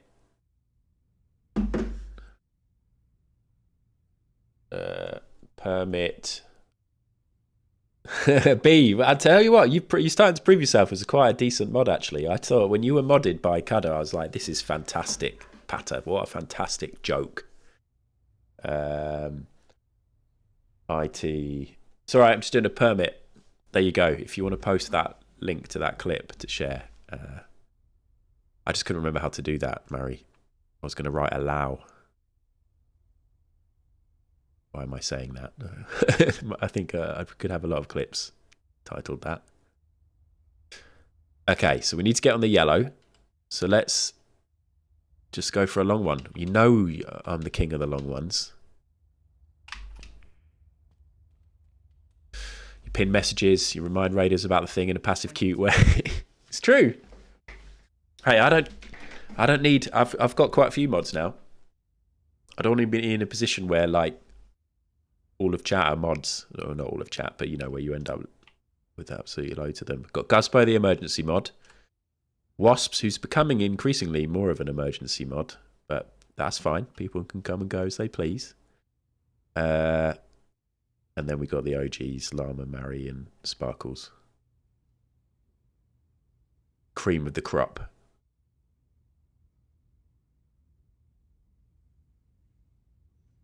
Actual mods. No disrespect. But what I mean is like reliable mods who know all the commands and mod in multiple channels. Not like novelty mods.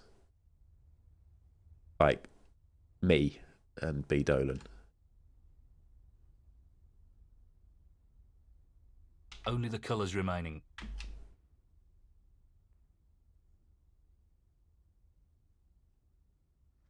Goes.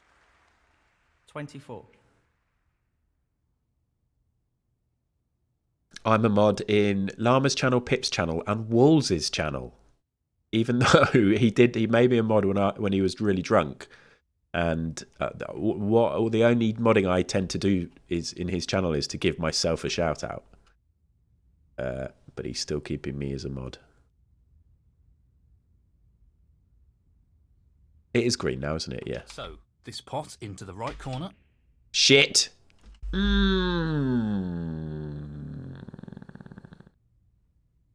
That was funny, Blaytown. Scott Donaldson, 24. If I could get a 2-frame lead. Did he miss that? B. Dolan's a fantastic novelty mod. Hey, some of the best mods on Twitch started out as novelty mods, maybe. potentially. So that's happened once. Scott Donaldson, 4. Free ball. You're a novelty mod. Everyone's heard it. I'll shout it from the rooftops. Novelty. Let's have a look at the little definition of what novelty means, because I bet it's positive. Novelty. The quality of being new, original, and unusual. If you fucking read that in some hip-hop magazine, you'd be fucking quote tweeting it all over the place, B. Dolan. New, original, and unusual. That's what the kind of mod you are. Enjoy.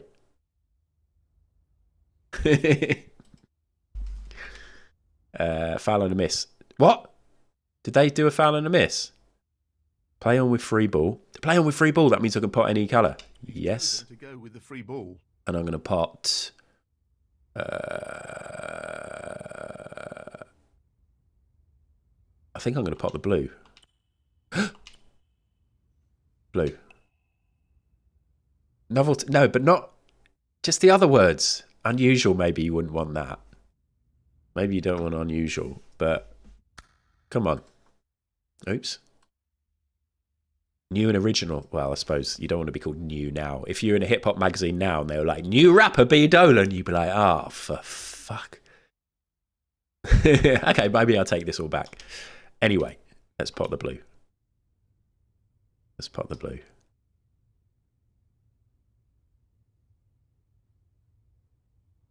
Original, yes. No, original, very much so.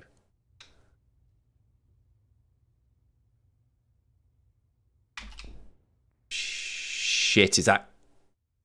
Oh, God. 3.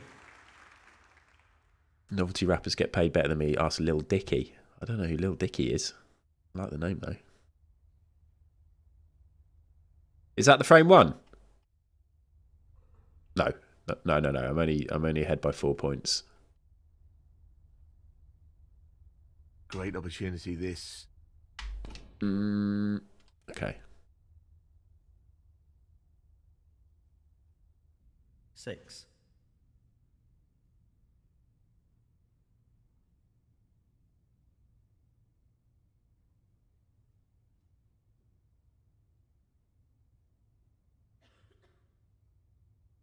It's blue now, isn't it? Yeah. Is this going to be good or is this going to be too hard? Too hard. Too fucking hard. Awful positioning on the blue, but I can do a long one into the corner. Beth, we are in the quarter-final of the World Championships, and this is a best-of-7 frames. So I'm 1-0 up, so it's first to 4 to get through to the semi-finals. And shit. I'm only 11 ahead, and I may have fucked it. This is a massive shot now, because if I miss this, he's going to win the frame. But I feel like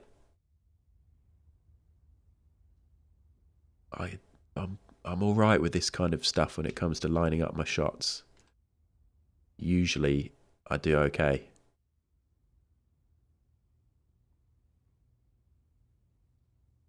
Shit. Just the blue ball required here. Shit. Just the blue to win, and I fucked it, and it's right by the cushion. And now he's going to win. He's going to win the frame. We're not going to achieve what we wanted to achieve in one stream today. No. Judd Trump. No. John's lost everything. No.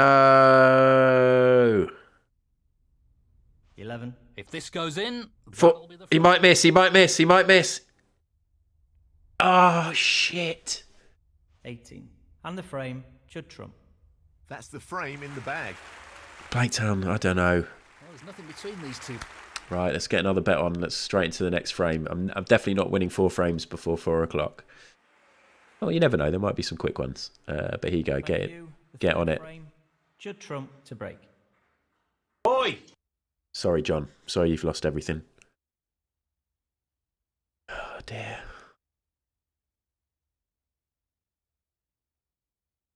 See what can happen, though. It's not always a surefire bet on yes in this situation. Just do a cutter from last night.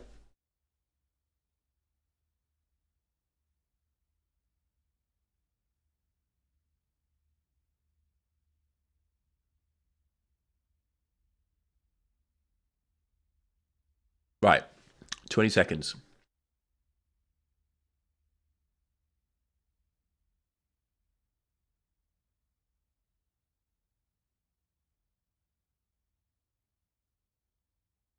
"20 seconds." It's not even true anymore. 5 seconds. Don't get the reference to his cutter. He's a fantastic Irish streamer. Sheep. I don't know. I've just got one of these, cherry. Just because it's not a cherry, you're getting all bitter because it's another type of fruit.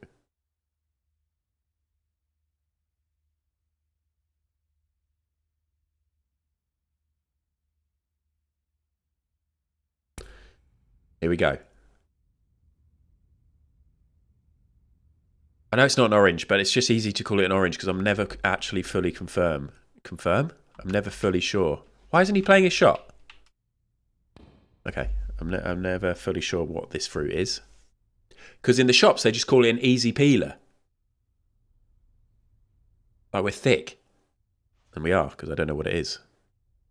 An easy peeler. Don't know if it's a tangerine. It feels like it might be too small, but...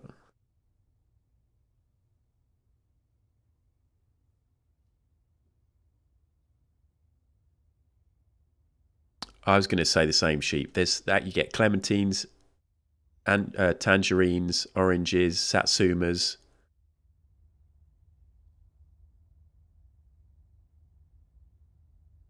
Playing this with a lot of power. Look at the pizzazz on that shot. Good opening, Red.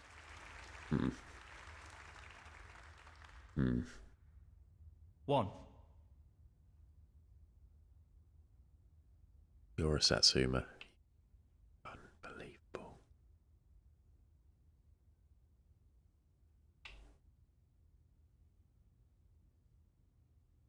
It's a clementine, is it? Thank you. Clementine just makes me think of Eternal Sunshine of the Spotless Mind, because that's Kate Winslet's character. Right, look at this wild shot. Break off one of the reds. Looking to play this with a lot of power. Oh, that's lovely. Sorry, but it is. I shouldn't really blow my own trumpet. 6. That is lovely. That is my favourite film, Humble. If I had to pick, that is my favourite film.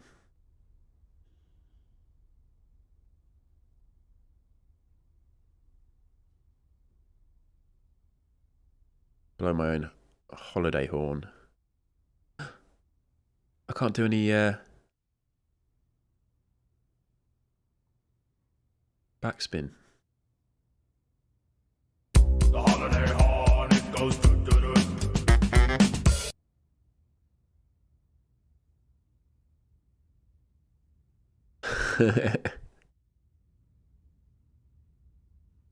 Has anyone listened to the first episode back of Adam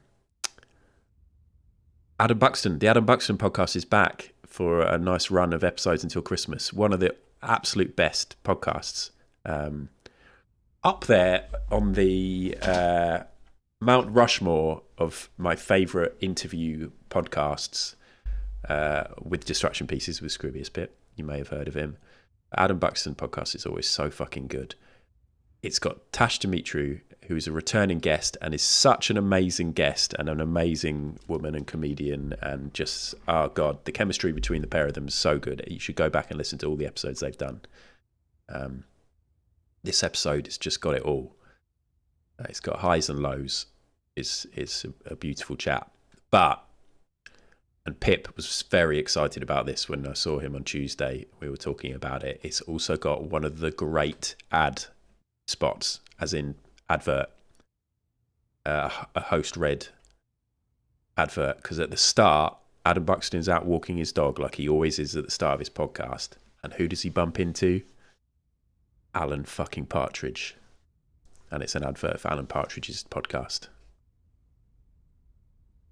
and they have a chat and it's phenomenal. So I definitely recommend listening to that. Right, I'm doing that thing where I take fucking ages. Just hit it. Just hit it. Just hit it. With plenty of power. Yeah, it's right at the start. Honestly, Adam Buxton podcast this week. Go and listen to the most recent episode, and you can listen to that advert straight away, even if you don't want to listen to the rest of it. But I do recommend listen to the rest of it. If you don't know who Tash Dimitriou is, then that's fine. Or if you haven't watched Stathlet's Flats, or what's it called? Into the Shadows, Into the Shadows. I've completely forgotten what that show is. The vampire show is. She's just a great talker. What we do in the shadows. Thank you.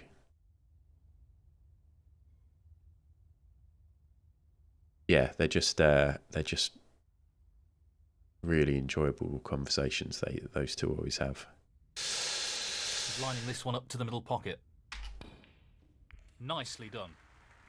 Great technique. Yeah, I've never watched What We Do in the Shadows, actually. Wasn't it? It was a film, right? Was it a film and then a TV show? 12. You listened to Ade Edmondson doing Desert Island Discs the other day. That's on my list. There's a bit where he's talking about Rick Mail and he breaks down. So, right, up for that. Up for anything that gets a bit emotional. It gets a bit emotional on the Adam Buxton one. It's good, is it? Yeah, I think I would enjoy that. I don't know why I haven't watched it. Stathlet's Flats is... That if I had to do like a top 3 sitcoms, that's in there. It's so fucking good. As you know from when you sub on this channel, you get a little Stath sound alert. It's so funny. Well, he's taking it on to the left corner. No problem there. Really impressive cueing. We've got Pitt, Buckles, Herring and Mount Rushmore. I wouldn't have Herring on my personal Mount Rushmore. No shade towards Herring. I just don't really listen to him that much. I mean, I did back in the day, but I don't really anymore. But Pip and Buxton, definitely. Dane Bowers is great too, but that's an interesting one because it's a bit different because he's got Howard, his co-host, so they kind of co-interview, don't they? But if you're talking one-on-one, I really like Annie McManus. I think she's great on the Changes podcast. She did an episode with Kay Tempest recently, which I wrote about for Pod Bible. Obviously, we've spoken about how I love Kay. That was a really interesting chat as well.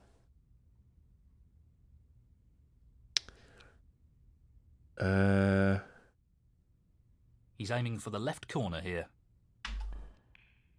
Well, an excellent pot.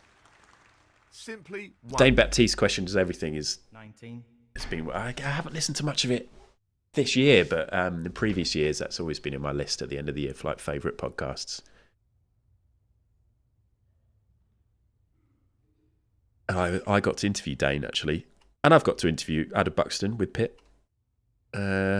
And I was meant to interview Richard Herring on stage at the Birmingham Podcast Festival, but COVID happened, so we never did it.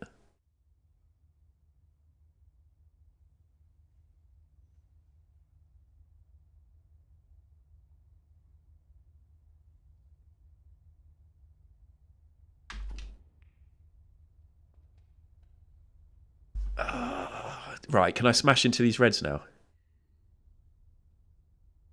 Oh God, I'm behind on Taskmaster. When does the new series start? Has that started, the new series? I'm only like 2 episodes into the Frankie Boyle one. Frankie Boyle season. Tonight that starts. Nice. lots of power on this shot. That's something that the commentary team would never say. Lots of power on this shot before the shot's taken. How on earth would they know? 27. Got a good split there on the Reds. We're in a good flow. We're chatting about podcasts.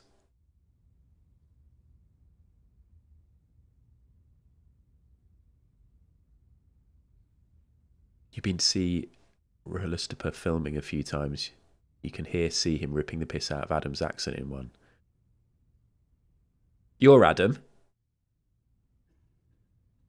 Oh, as in you and Adam were there and Adam said something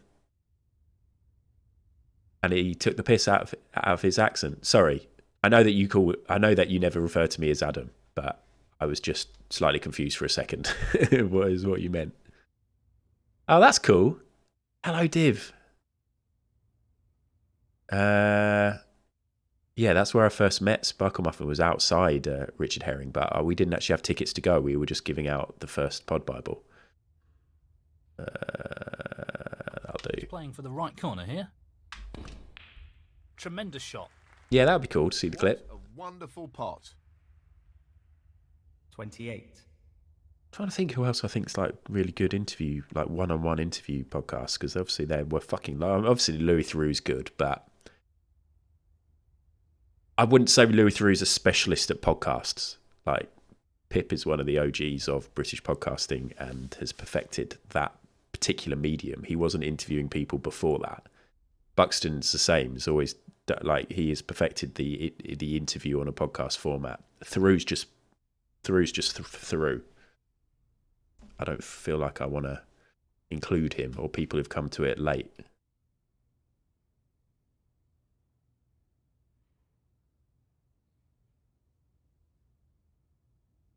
Might be getting a B. Dolan podcast soon. Maybe a Patreon exclusive though, so I can't write about it in Pod Bible because it's not open to the masses. But maybe it should be. But actually, no, a Patreon exclusive is a great way of getting people to sign up. Get some extra dosh. Indecisive, but now he's not so sure. Shut up! I'm chatting. He's looking to pop this into the right corner. Excellent pot. That's a wonderful, wonderful pot. One public and one exclusive. That's a good idea. That's a perfect way of doing it, actually. That is a really good idea.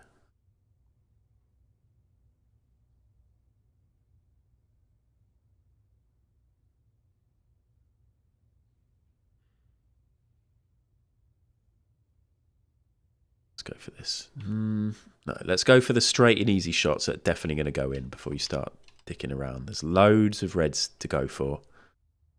This is really tricky. No, it isn't. Beautifully done. Thank you. Wonderful shot. Yeah, I'm going to have a look at because what interview ones do I actually listen to regularly on my podcasts? Oh, well, obviously Films to Be Buried With, but they're like they're format ones. So you've got your set questions. That's not the same as Buxton or Pip.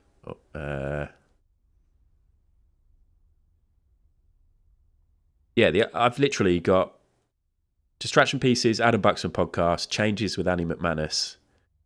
They're the only ones where it's one host, one guest. Without like a set format or the same questions. There you go.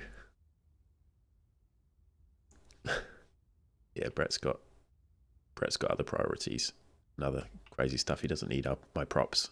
He's got great artwork though. Great artwork and great weekly artwork that gets put together by somebody fantastic.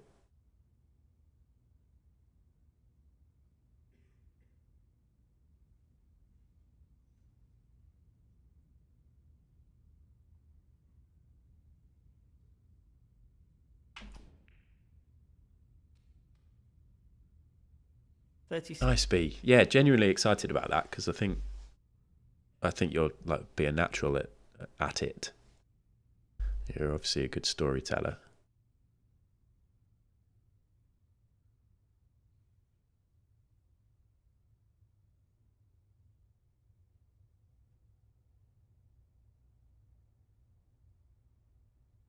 But I realised because I was when I quit my Twitter and I've deleted my Twitter fully and now I'm on Blue Sky and stuff. Oh shit! That reminds me. This command's been updated. What? Oh. I did an extra T. So there's my info on Blue Sky. Or I've also got this now. Oh, that looks horrendous. I didn't test this. I didn't test it. I just put the command into Stream Elements. Okay, I need to edit that. Yeah, they're not all links. It's because it's attached. Look, it's attached Instagram to the B Sky B thing. Anyway. Oh, the B. Yeah. I haven't done the right spaces. What an absolute state. Anyway, what I realised was a lot of my profiles say that I'm a podcaster. I haven't done a podcast. This is the first year when I haven't done a podcast since 2017. I've only had 3 podcasts. But I can't really call myself a podcaster when I haven't podcasted in like 9 months. But Twitch has kind of taken over that creative, like, you know, talking for people situation. Even though I get far fewer listeners on Twitch than I do through podcasts or, like, you know, viewers, listeners, but this is obviously much better in terms of interaction. Well, he's looking at potting this into the right corner pocket. What a top pot that. I don't know. He's playing very well here. How can I do Pod Bible? I'm not even a podcaster. I still listen to podcasts all the fucking time. Is it popping off over at Blue Sky B? I wouldn't say so. Sometimes I go onto Blue Sky and then I scroll down and there's like 5 messages before I get to the messages that I read the day before. But I also am not following loads of people. I don't know, Mary, I don't know if you can tell me about this because I know you're on there, or anyone.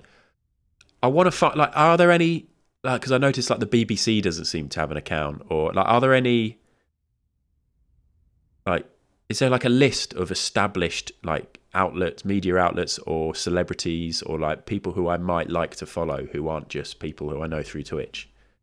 Like, I was looking for like to try and follow like the Premier League or like some sports accounts, like just the general sort of accounts that you might follow on other social media. I can't find much on Blue Sky. It's good. I like it. But I think like when I searched for BBC News, it came up with some guy who'd already just stolen the BBC News account. Haven't spent much time figuring it out, but it's been slow picking up because of the invites. Yeah, I don't even know when you get given invites to give out. I haven't had that opportunity yet. Right, we're on a colour.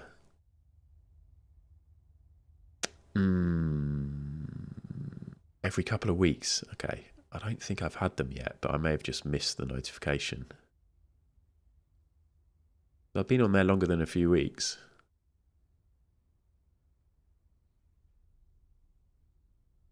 He's lining this one up to the middle pocket.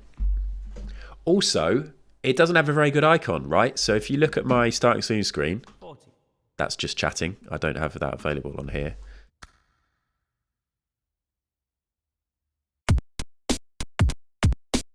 You've obviously got the little Twitter. You've got the little Twitter icon.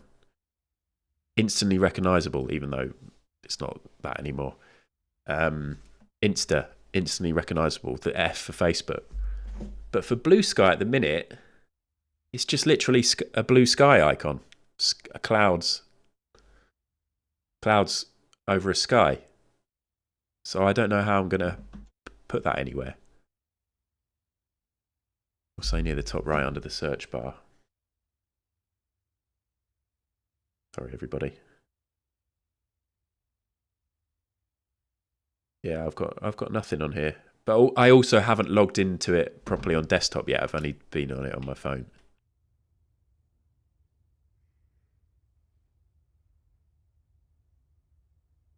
But it's just nice to know that, you know, I click on a tweet, I'm not going to see a load of blue ticks. There's no bot. There's not, like, all the multiple problems that Twitter has now are non-existent so far. The only problem is there's just not loads of people on there. So it's definitely not popping off. But obviously there's a good base of Twitch people on there. So like B, if you were to join, you'll probably get loads of followers straight away. Tricky shot here. I've just set myself up to pot another red rather than a colour. good here. He's played that very well. It is a terrible icon. 41.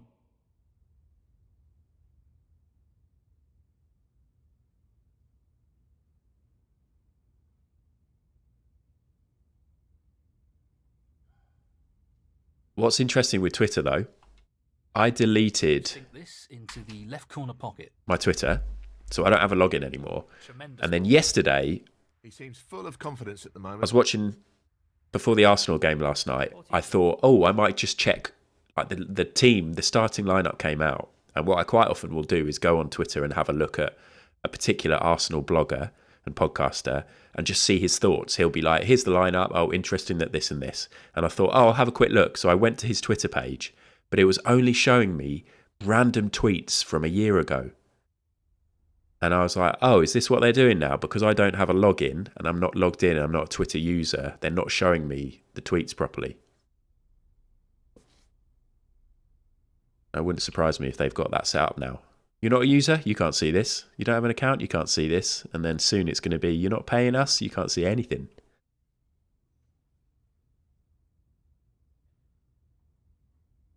I don't want to do that because I can't pot the black. So let's do this. And onto the blue. Actually, onto the blue's a bit hard.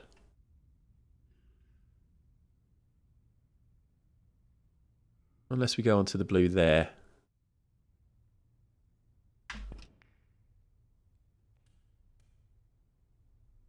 Position looks good for a colour. Threads has come the closest to moving over a couple of thousand followers immediately. It's still pretty dead. Yeah. And that had the advantage of being linked to existing Instagram accounts as well. So if you've got that follower base, like they were getting alerted to the fact that you've got Threads, or they'd be suggested to you. And it looked fucking good initially, but yeah.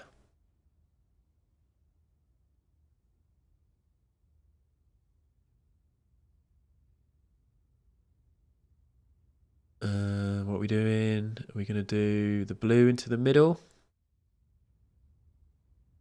Judd Trump hasn't got any points on the board today. What time is it? 25 to 3. Maybe we can. No.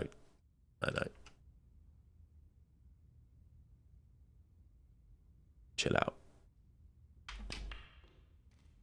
The trouble with that is I've had my Instagram account for a year, so I essentially auto-followed a bunch of people I haven't spoken to in a decade. Oh my killy goodness. Super D! The holiday horn does go doot-to-doot. Thank you very much for the resub, Super D. Hope you're well.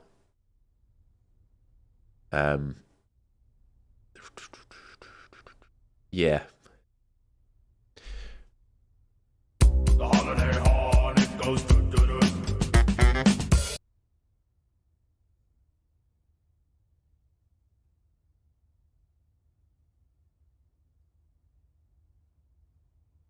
I don't know, like part of me was wanting to try and not be on socials as much, but I think it's, in a way, it's quite good that Blue Sky's sort of just starting out slowly, because it means, like I said, I went on there yesterday, there was not much to catch up on. It's not like endless scrolling. I tried to keep the number of people I followed on Twitter quite low so that I didn't have too much to get through, but The holiday horn, it goes doo-doo-doo. then you've got promoted tweets and all this other shit to get through.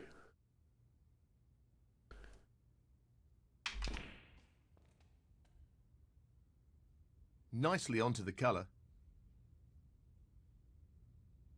47. 47. Should we go pink? Let's go pink. Is that going to go in for me? Yes, it is. And what do we do? I always do backspin, don't I? But that's because it always works. Well, I mean, it doesn't always, but it's sort of my best. It's my best tool. So let's give this red a little knock. Oh, I've knocked it too much, but it's worked out fine. 53.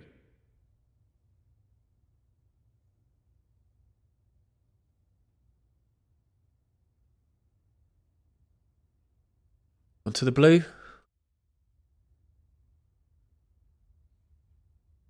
Onto the blue. Solid frame.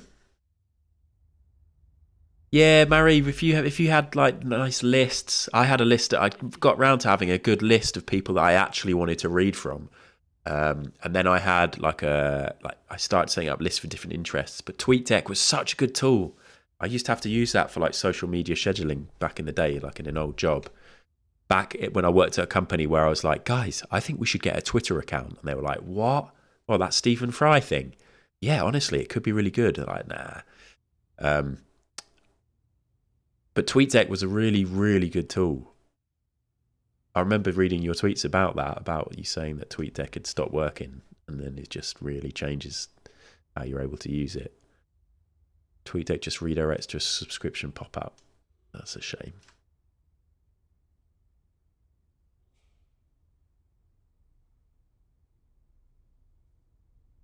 Oh, hold on a sec.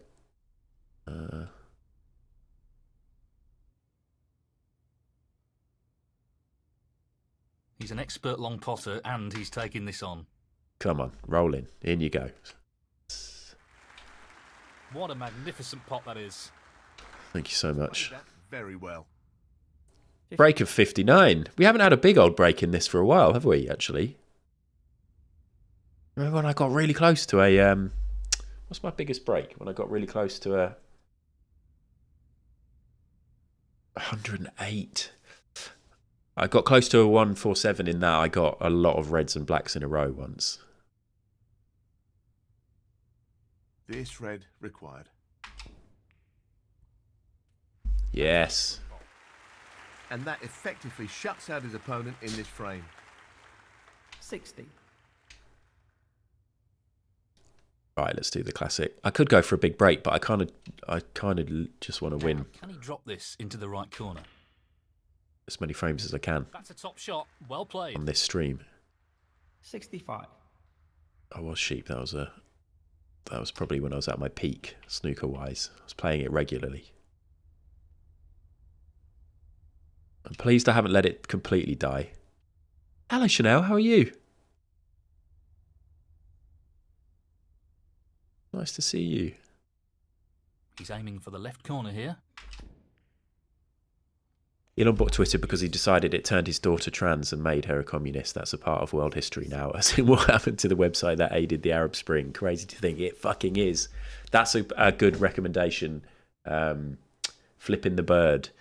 Is it a Wondery? Yeah, the Wondery podcast, Flipping the Bird. 8 episodes. Sorry, I've turned this all around to fucking podcasts, guys. Is it 8 episodes? 7 episodes. Just sort of behind the scenes, interviews with Twitter staff, about basically the 2-week period of Hello, I'm Ad. I run the Pod Bible. Elon taking it over at Twitter, and it is absolutely mad. A lot of it made the news anyway, and you'll be aware of some of the stuff that he was doing, the decisions being made. God, I don't really understand why anybody stayed. I suppose, job security is huge and you can't just go quitting your job left, right and centre, but fucking hell. Work for that idiot.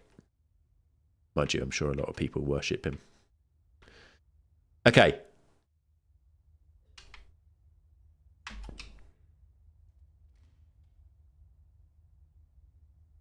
Yeah, he really didn't want to buy it. 71.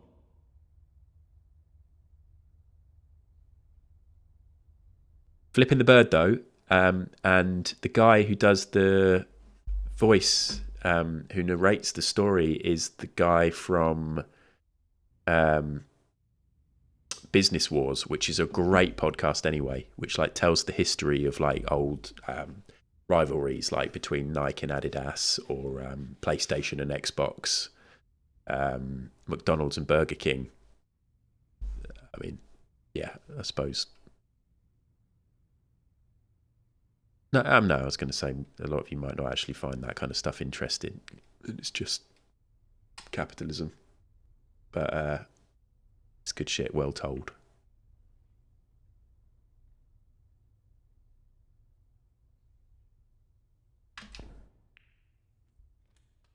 Coke and Pepsi, yeah, I think so. Decent position on the pink here.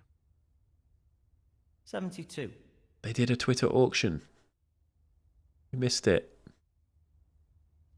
Just wants to sink this into the left corner pocket. Oh. Right, we're through. We're through to the next frame. Pay out. Only 55% back me. Will I win this frame? Yep. Conceded. Frame, Scott Donaldson. Next bet. Straight into the next frame. The frame is his. And now, the next frame. Well, he's taken the lead here. Get your bets in. Fourth frame. Scott Donaldson to break.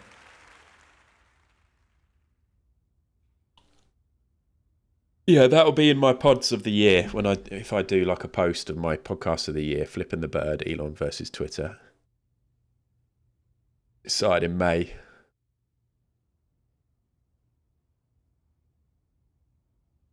Oh, do you remember the bit where he was like, I'm only interested if you're going to work extremely hardcore. If you're a hardcore worker, that's the only kind of work we're going to accept.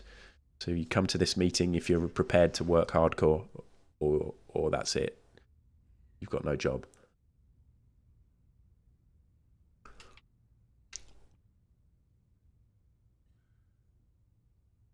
Oh shit. 6 seconds left on the bet. Okay, we're fine. We're fine. Parkour. Lava floor, parkour.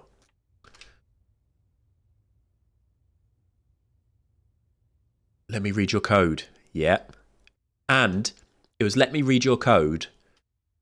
And so the devs were like emailing him their code. He was like, no, print it out for me. So they were printing out reams and reams of paper of code because he wanted to sit and read it. What?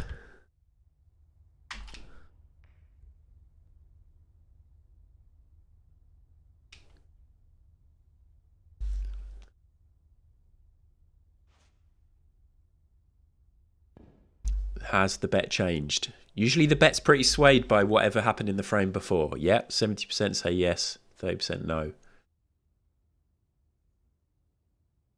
Yeah, and it was based off volume of code. It's true, yeah. There was a lot of... it'd be like, right, your stack of code is this many sheets of paper, yours is only this. That means you're doing more work, which means you're more valuable to us. Not really.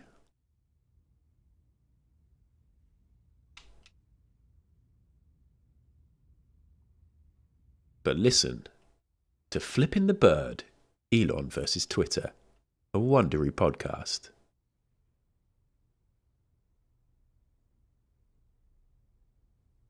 Oh, there is a lot of that, by the way, in that podcast. This is Flipping the Bird, Elon versus Twitter. Coming up after the break on Flipping the Bird, Elon versus Twitter. And then you'll get a load of adverts for American podcasts you're not interested in. Next on Flipping the Bird. Be prepared to hear a lot of that.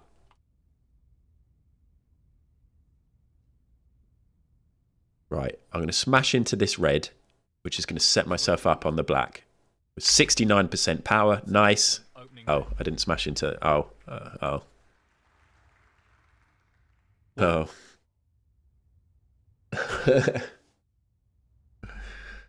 Oh dear.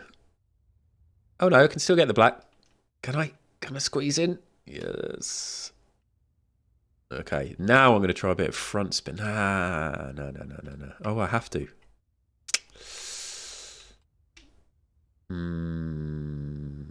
Let's do this. Playing this with a lot of power. Set myself up onto the blue. A long blue. I love the long blue. 8. There's a new Wondery podcast. Fuck. We've just had a long form review written about it on the website. On podbiblemag.com. This is easily the most podcast chat we've had in one stream.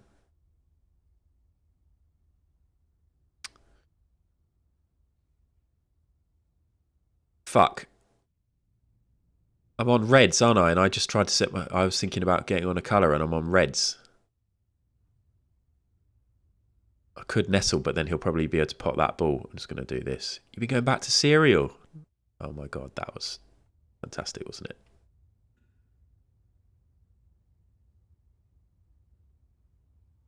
remember listening to that week on week when it was coming out, as it was coming out.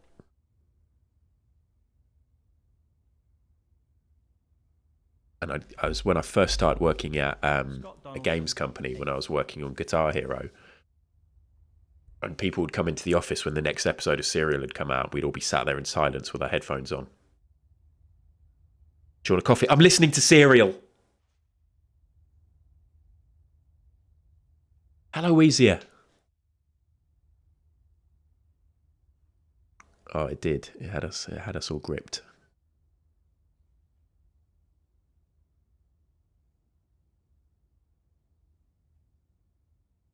And back then, if that was before I'd even started doing a podcast or working in podcasting, but I was like, somebody needs to bring out a podcast which is called Serial, but it's Cereal, and it's just talking to celebrities about their favourite cereals. And then I searched for it, and somebody had already done it. But it wasn't celebrities. It was like some guy in his bedroom interviewing his mates, his stoned mates, about Cocoa Pops.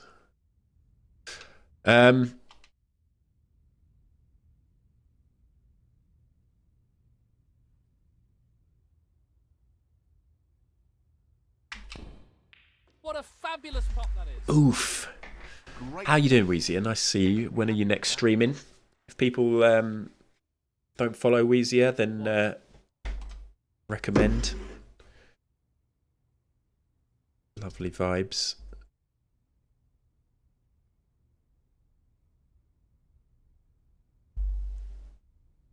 Would have been DJ Yoda. He's worked leading celebrity serial. He absolutely loves Serial, that boy. Lovely chill vibes. Weezy, that's my way of being like, I actually haven't been in your streams much, as in like long enough to be able to give a proper. Oh, fucked it. I thought it was a bit weird that you didn't have a profile photo. Don't follow that, Weezier. I don't have a proper grasp of stuff to say about your stream yet. Don't follow that, Weezier, everybody.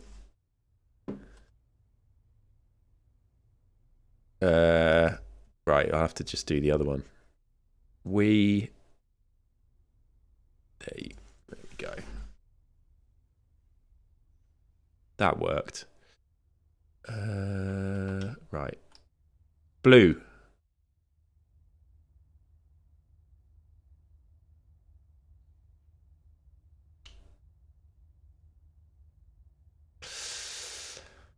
How am I gonna get on a red here? Might just have to go up here and go for a weird long one. Well, no surprises here with the long pot attempt. That's well played with the rest. How do you do a podcast? What is it? I was saying I did do podcasts. I've had 3 different podcasts. One was about wrestling, so quite niche. If you're into wrestling, then I'd heavily recommend it. But I did that for 5 years, and that stopped towards the end of last year, although we did do an episode in March.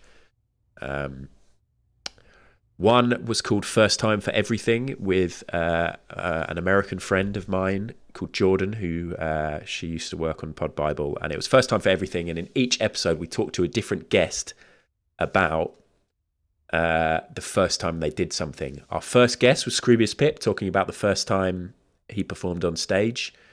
We had Rich Wilson, comedian, talking about the first time he flew on a plane. We had somebody talking about the first time they toured. Or I can't remember. It was ages ago, but it's called First Time for Everything. We did 7 episodes of that and then didn't do any more. And then I did the Pod Bible podcast, which has got over 100 episodes, where I interviewed podcasters about their shows. Spoke to Scroobius Pip, obviously. Why can't I think of anyone else I spoke to, even though I've spoken to fucking loads of people? Ed Gamble and James Acaster about Off Menu.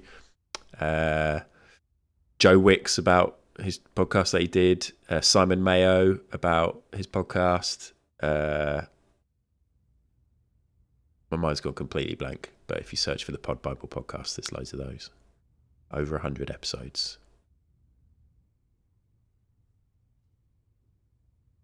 Loads of comedians.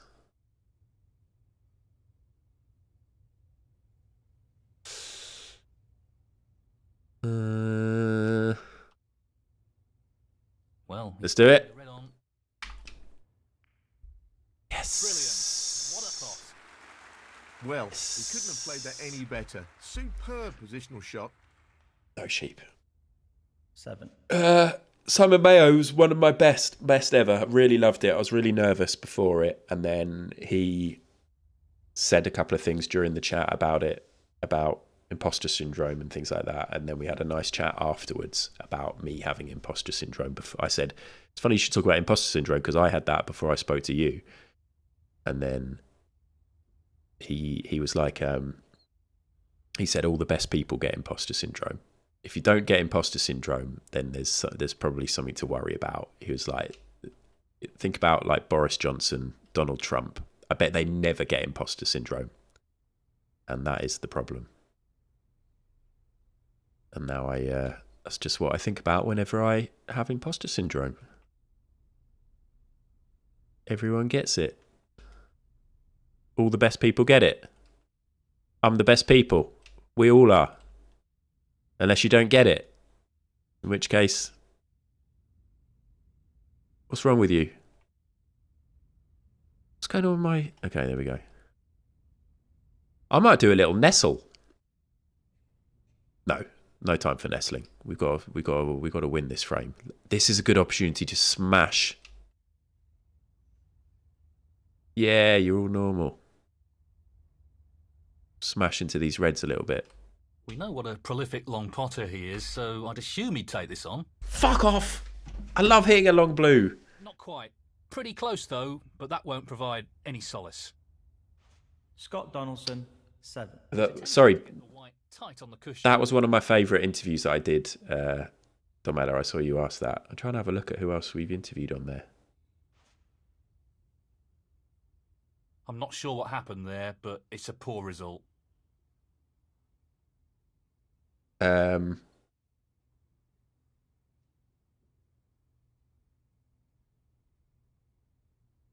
Keaveney. I didn't do that one, did I? Sweet Bobby. Did anyone listen to Sweet Bobby? I spoke to Alexis, who was the host of that for episode 100. That was an exciting one because I loved that podcast. Dane Baptiste. I'm literally just scrolling through now. Dan Snow from Dan Snow's History Hit. He was a really nice person. Right.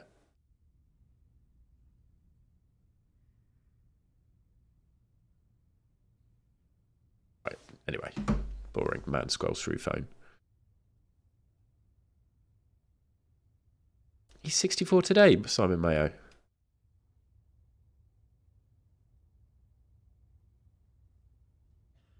Obviously, most famous for being like a Radio 1 DJ or a BBC radio DJ for decades, but obviously his podcast with Mark Kermode, the film one, is huge.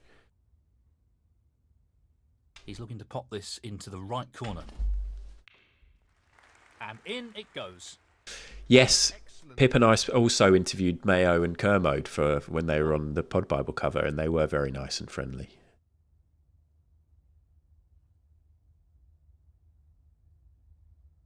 I saw Limmy talking about Mark Kermode today a little bit, or about his because he's retired from being the lead critic on the Observer, the lead film critic. So he's talked about his top 10 films from the decade in which that he was critic, one for each year. And there's quite a lot of those films I haven't seen. I need to see. Petit Maman, After Sun, The Babadook. Were just some on the list. Can't remember the others. He looks like he might be a smug twat. No. Or I imagine maybe there's some play. I could imagine. I don't know. I don't know how you can talk about films and watch films and be a critic of films for that long and still continue to be passionate about it. It's crazy.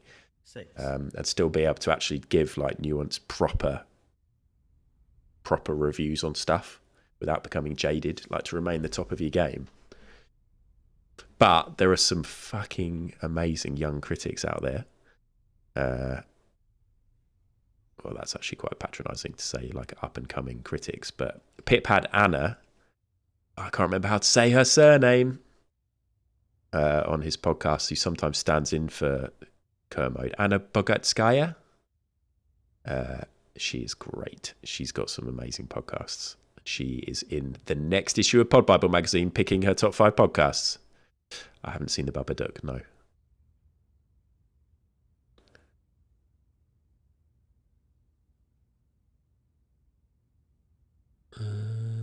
What am I going to do? Tempted just to absolutely smash these. But I think I'm going to just do a little... I'm going to hit it like that. Is that bad, Snooker? Scott Donaldson, 6.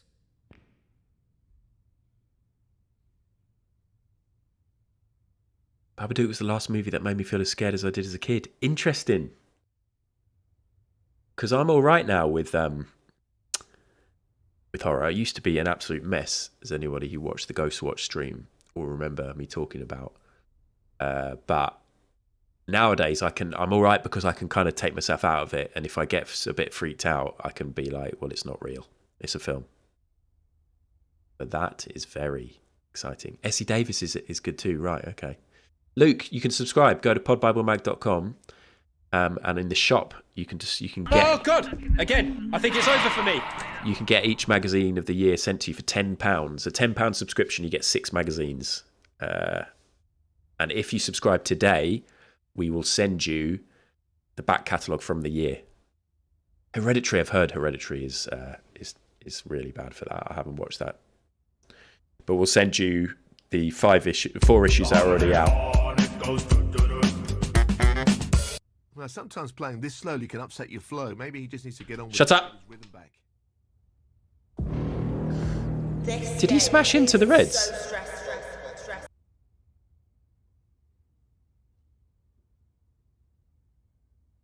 Well, he's taking it on. Well Wow. now. What a great pot that was. We call this the act of mating. Pleased with that shot. What can he do here? 1. Oh, right. Sorry, I was confused. Mary Biscuits, I thought Essie Davis was there. I thought you were saying Essie Davis was a film critic.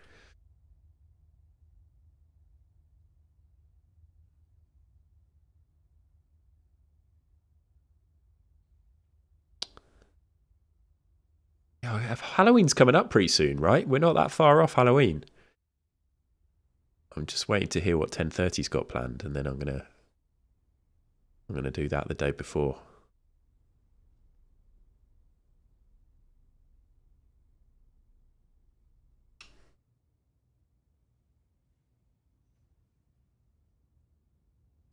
Long pot. Here we go, long blue. Hello, Funkle Albert. Great pot. Captain Bo, the combination of my grandma and the Ghost Watch show really messed me up as a kid. I was still at junior school and it got to the bit where stuff happens in the kid's bedroom. My grandma sent me to bed. I didn't sleep for a long time. So your grandma let you watch it? That is a similar situation for me. If anybody wasn't around, then last Halloween I did watch Ghost Watch on stream, but 10:30 also did it the day after, and that's if you can only watch one Ghost Watch stream, that's the one to watch. However, I don't think it's available anywhere. Whereas, and this isn't me being a shady self-promo person, but mine is available. If you want to watch, and I talk through like the whole history because I watched that as a kid with my mate. We shouldn't have been allowed to, and it really did traumatize me. It genuinely had a big effect on me and what I was able to watch, and I had little bedtime routines to ensure I didn't have nightmares, or at least that I thought they'd help. And all of that is available as a highlight on this channel, the whole stream, because I tried to upload it to YouTube, but it wouldn't let me, obviously, because it's got the copyrighted Ghost Watch show. But it's available as a highlight. So if you're approaching Halloween, you fancy watching something spooky, you can watch that. Also, Pip's Halloween stream was obviously superb. Lots of people haven't seen that. People are new to the community since Halloween. That is available on YouTube. You just search Scroobius Pip Halloween stream. I'm guessing that'll work.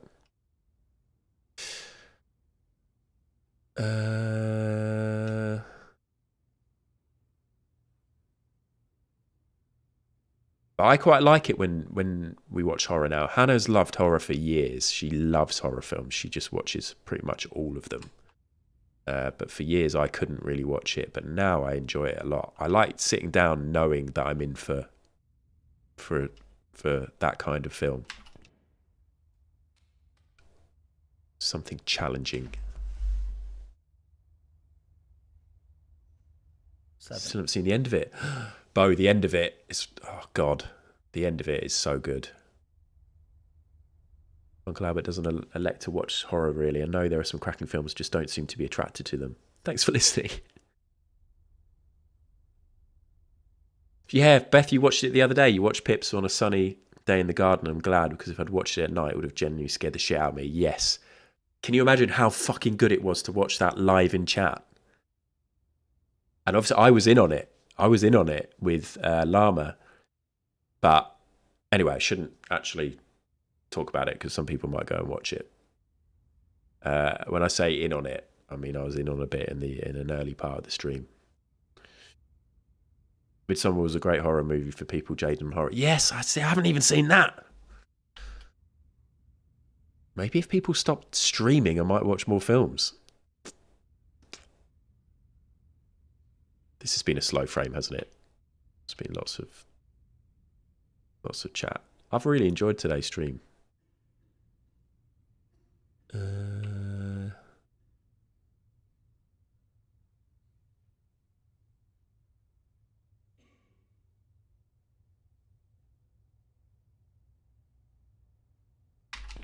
Weezier, you asked me, but do you have a podcast? Does anyone else in chat have a podcast they want to talk about or promote?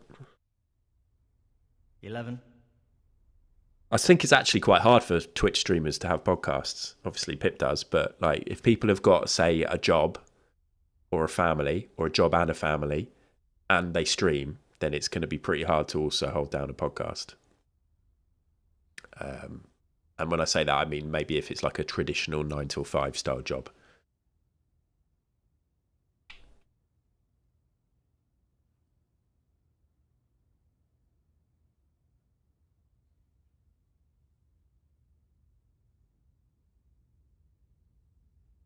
Is this yellow going in? Is this red going in? Sorry. I don't want the yellow to go in. This is a tricky safety. This is... It's not a safety. That's a top shot. No podcast from you. Looks in fine form at the moment. 12. I look in fine form, guys.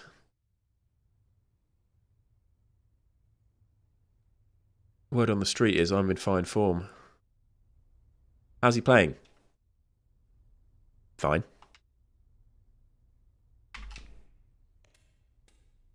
Nudge it.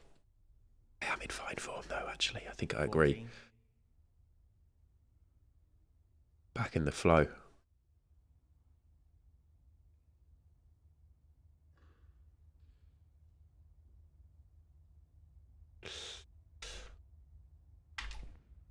I don't even know how many points I've got. 15. 36. 0 for Trumpy. Can we squeeze out another? Oh, quick. I might be able to win this whole thing. This quarter-final before 4 o'clock. Half a chance here. I have to leave at 4. I was already late to pick up Alex on Tuesday after being in London for meetings. I don't want to be that guy. Shit. Go long red. Long straight red.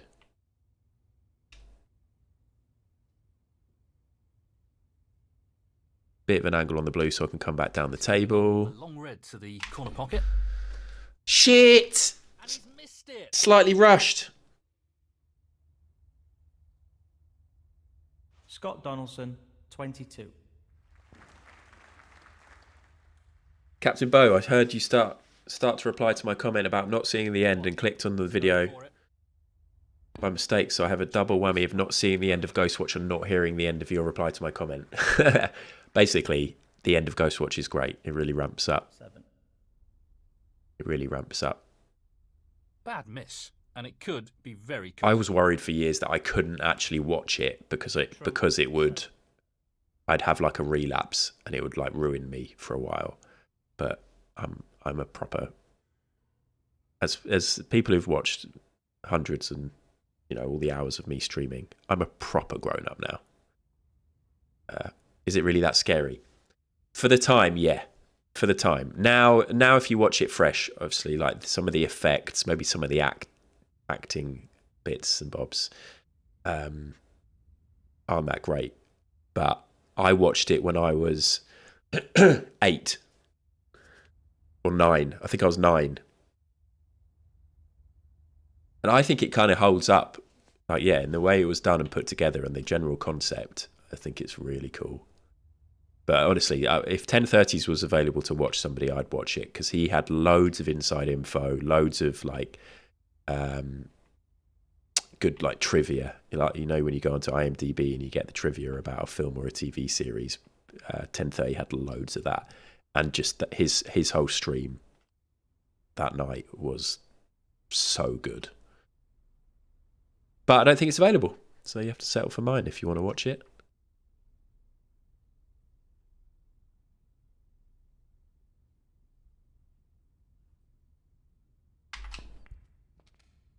Shit positioning.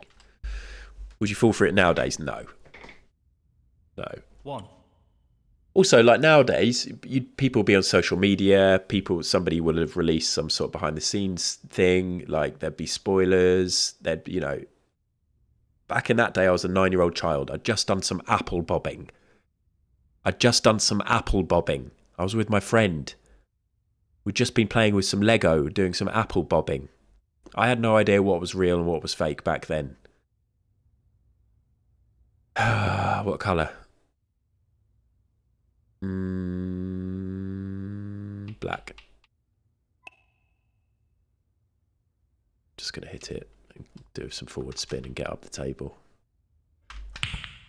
Shit. That's all right, though. Got the white up the table. I don't know anything about Inside Number 9, actually. I haven't watched any of that, and I know nothing about it. Scott Donaldson, 1. No more than half a chance here. Yeah, it was a proper TV event, exactly. And it was thought to be completely live, and it wasn't. Brilliant. Simply brilliant. As a child, I just believed it was real, all of it.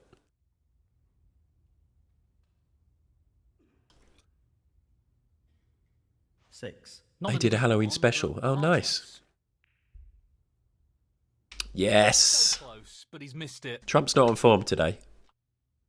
Judd Trump, 6.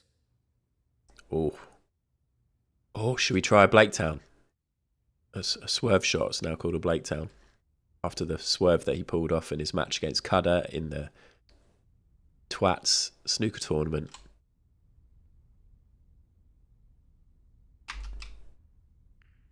Ah. Damn it. Hello, Les Dennis. You're an adult who pays taxes, woke up at 3 p.m. What time did you go to bed, Les Dennis?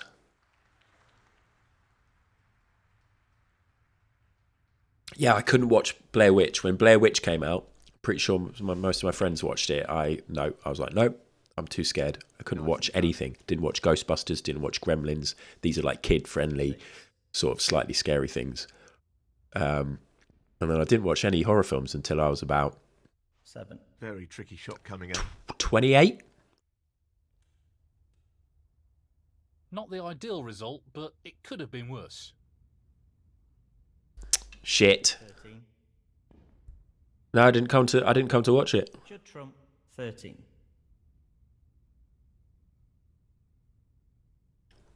Too scared. I've never seen Blair Witch. Very tricky shot coming up. Does that hold up? Imagine that No, might hold up. not Fuck! Close, but a miss nonetheless. I did watch Host. I found Host genuinely scary and creepy and really, really well done. And fucking phenomenal horror film. What a top shot that is. Which is only, I don't know, it's like 70 minutes. Host, it's really short. If you haven't seen that, I definitely recommend watching that. But I'm no film expert. I really don't watch enough to be able to dish out loads of recommendations. Oh, what a shot from Judd! No, Host is the one from the British director Jed. Nicely on Shepherd? Why have I forgotten his name? Jed Shepherd? Relatively simple. And it's based around like a Zoom call, a Zoom seance over lockdown. It's short. Everybody should get it watched. Well, he's fought his way back into this frame. Fuck! He's on a real roll here. A great opportunity, and this will be... I can't believe I've lost 2 frames in a row like this, right at the end. 19. 24. Oh, guys. 30. Ah, I thought he'd miss it. 37. And the frame, Judd Trump. That is devastating. Well, no advantage after that last frame. Definitely, Close. Really close. definitely not seeing out this quarterfinal on today's stream.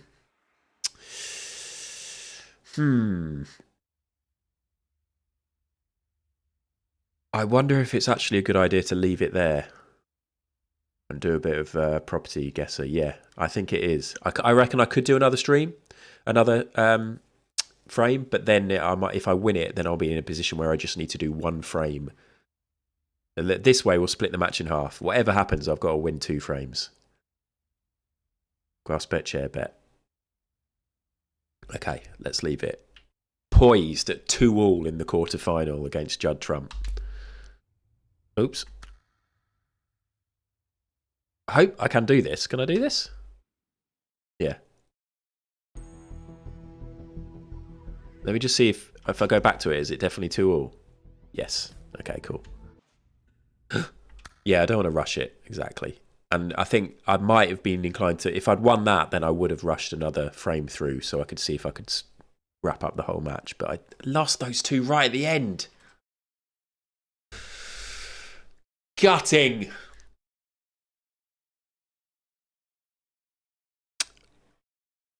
What are we doing? Property guesser. Right, guys. Oh, I'm tired. Let's do 1 or 2 of these and then we'll call it a day. We're going to guess the price, but more importantly, we're going to guess if there's grass, and if we get the opportunity, we'll guess if there's a cuck chair in the bedroom. Where should we go? Pip's going to be doing this tomorrow, so I assume Pip will go for Southend-on-Sea because that's the closest to it's the only Essex option. Oh no, Chelmsford. Is Chelmsford Essex? No, it isn't, is it? Sorry. Yes. I might pick today. I usually give the opportunity to people in chat to pick. Chelmsford is Essex. I didn't realise Essex was that tall, if you know what I mean. Where does Essex end? Doesn't matter.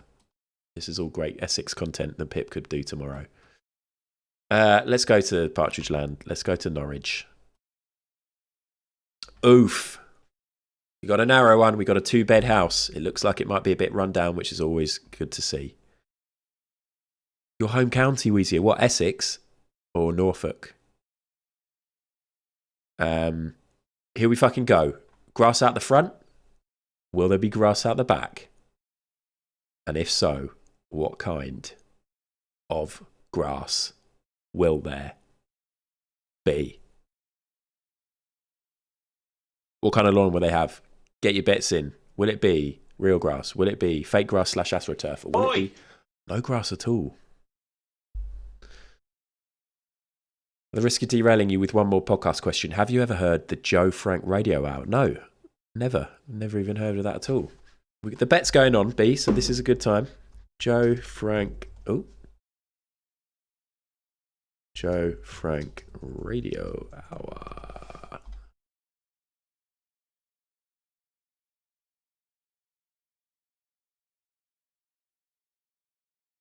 No, I don't know these people. You're going to send me some shit. Nice, okay. This Joe Frank?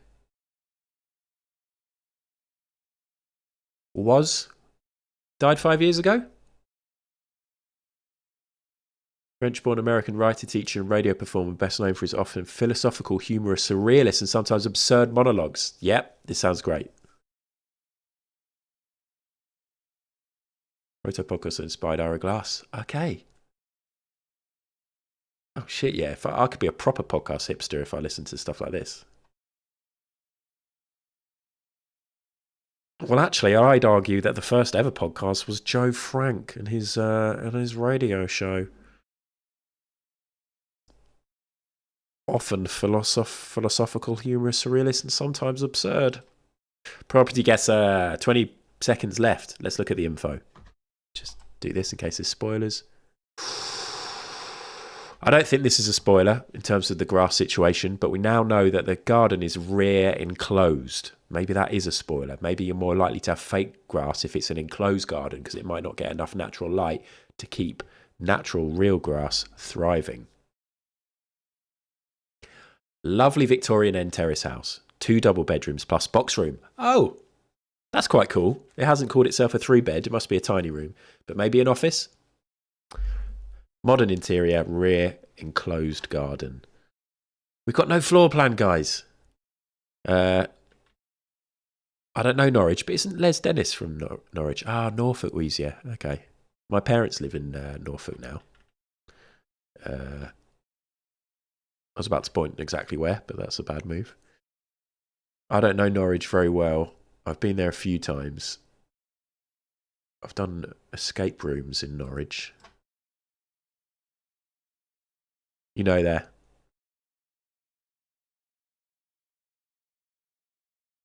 Okay, and we've got no floor plan. Gutted. Is it a nice area? That's key info, yeah. You bought your moped from Oak Street. I'm starting to feel a bit rough, but I think I've still got a little lingering left over from COVID. 10 minutes from you, Chris. Then it must be a nice area. Imagine if Les had just said it's a shithole. Everything within 11 minutes of this area is a shithole. Okay. Let's have a look. Right. Your parents there as well, Booch?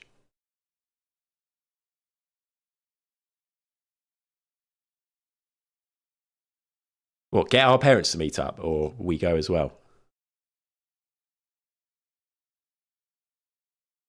Okay. We go as well. Okay, fine. You don't just want to set up some swinging. Or battle. Yeah, maybe a battle. Sorry. Battle rapping, maybe.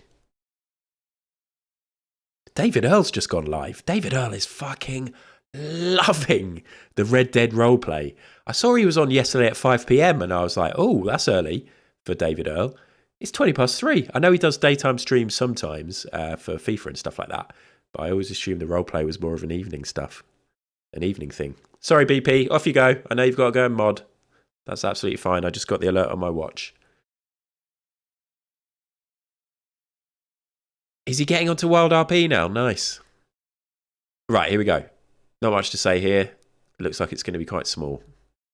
Is he starting that today? I'd raid over there, but not quite the same as how other raids go. Straight in, straight to the sofa. There's an argument to say that door's not even opening all the way. It isn't, is it? They do have the curtain over the door to stop the draft, which I like. Roscoe's in Wild. Oh my god, exciting. He tried but failed. So is he getting into Wild RP today? Lisa's in Wild as well. Hasn't Barmer been in Wild RP? I really love David Earl, but it's just you don't sort of get like a very big or any kind of welcome really with a raid. But that's fine. That is absolutely fine. He's focused on what he's doing. There's different ways of streaming. But in our community, it's a bit different, isn't it? Anyway, look at this old school TV unit, DVD player. We've got DVDs lined up down there. What have we got? A Band of Brothers box set, probably. Can't tell. They've got, it looks like, it's a clock. I thought it was like a hi-fi. I want the red carpet treatment. I want everything stopped.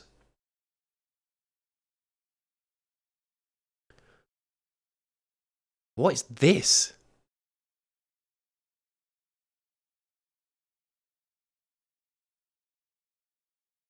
B, I think you did get a thank you, actually. I think you did get a thank you from that raid, like a quick thank you. You dropped off loads of Minecraft fans. It's called Art Ad, look it up. I actually quite like that. We've got some fluffy cushions hidden behind the normal day-to-day dull cushions. Maybe they switched those round at the weekend. What's this? A dog bed? You've got the remotes on top of the TV. There's also a plate of something, which is, I don't know what that is. Is that more remotes? Oh, is that a phone? Is that a landline? And we've got a plate of remotes and a landline on top of the telly. Look at this old school TV as well. Is this from the year 2000? Who has a TV like that anymore? That's just funny. It's funny. It's good size. Classic DVD players and DVDs. It's all good, BP. Yeah. Obviously, David Earl is fucking great to watch a lot of the time. I really loved his GTA stuff. I haven't got into watching any of the Red Dead stuff purely because I didn't want to lose as many hours as I did watching his GTA. This looks like your dad's living room. Oh dear. I quite like the picture. Not a big fan of this chandelier. Chandelier. Next. Oh, they got some lilies. Oh, they obviously don't have cats because they haven't cut off the stems or the whatever these things are. If you've got cats, you've got to cut them off because they're poisonous. Anyway, swanky. They've got Canda fucking Labras and a little middle bit of fabric.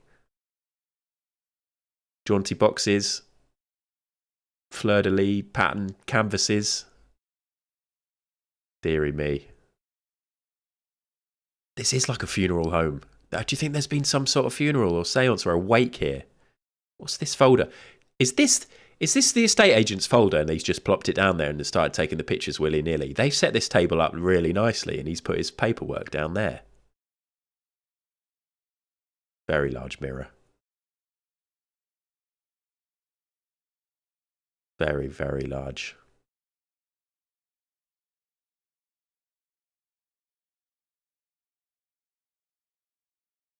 You sounded well hard then, Ad Candy fucking Labra.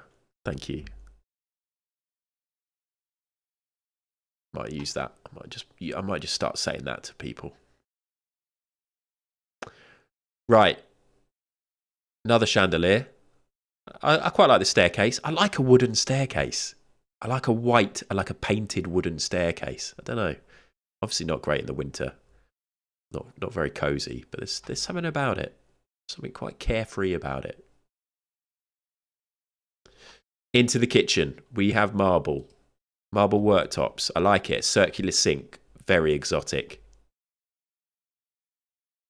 Knives. Those knives look all identical, like they've just got 6 of the same knife. Maybe they're steak knives. Got some sort of cast iron griddle. Like it. They're cooking on gas. Literally cooking on gas every day. My favourite way to cook. Actually, no, I've had a quick think and it is my favourite way to cook. Look at these handles. Have they fucked it? It does look very slippery, doesn't it? You come down here in your socks. Although, Mary, you're talking about the staircase. If you haven't absolutely stacked it coming down that staircase, you're going to fall over here. The handles is a weird one, isn't it? But actually, if you think about it, probably the most convenient way to open a handle when you're lifting your hand. You're lifting your hand, you're going like that. Are you? Hold on, let me just imagine I'm opening a cupboard. I take that back. I take that back. Actually, that's not convenient. It looks like what's happened, which is what happens because I replaced the handles in my kitchen. is that one of the screws has come loose and it's actually just fallen down. But that can't have happened to all 4 of those handles at once. You don't get that kind of coincidence in a normal day-to-day British kitchen.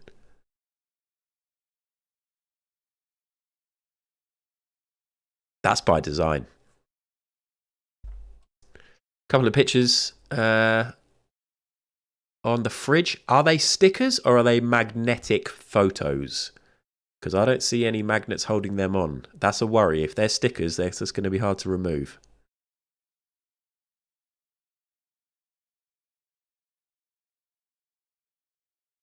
And that's all that we can say. Sorry, look at the line of the fridge, door frame and boiler.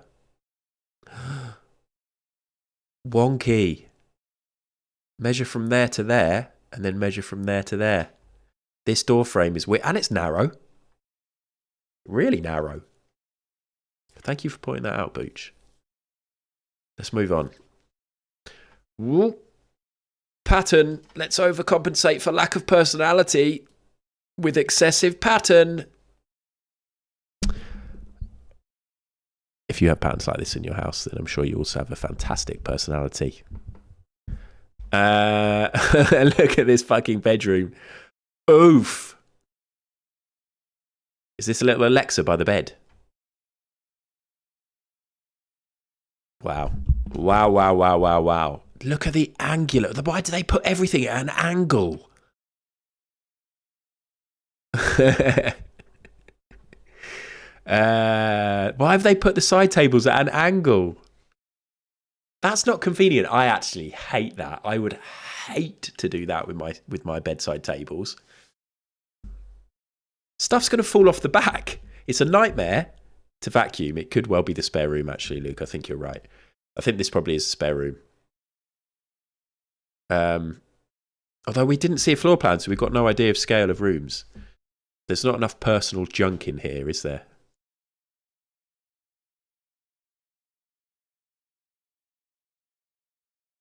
As a spare room, if I visited family or friends and I was shown this room, I'd be fine with it. It looks comfortable enough. There's nothing gross. It's not my kind of wallpaper.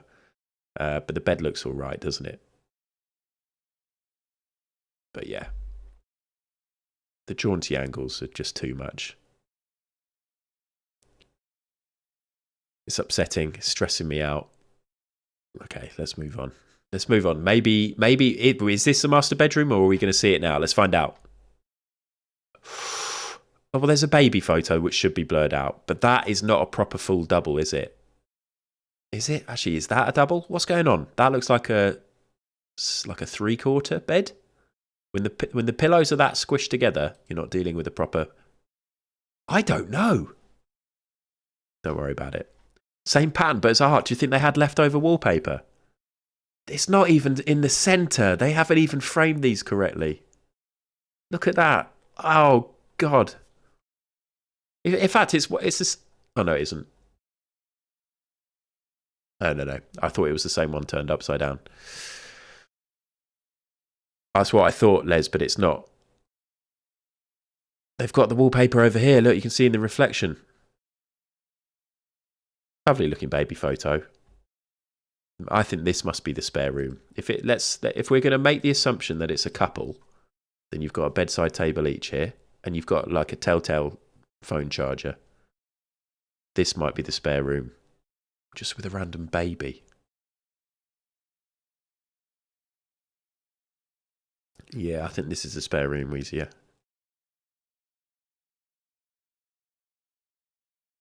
Classic changing rooms. It is Super D. Quick, we've literally got 5 minutes left. What else do we do? Well, we've got some of that wallpaper left. Just cut it into rectangles. Shall I make it perfect? We do not have time.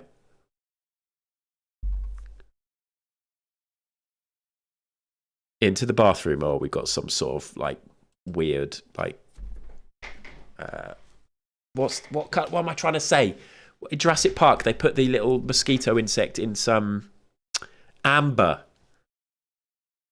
Like an ambery colour. Yeah. Wow. We see a Booch Sparkle Muffin Murray ready. It's like you had your fingers on B&A. Ready to go.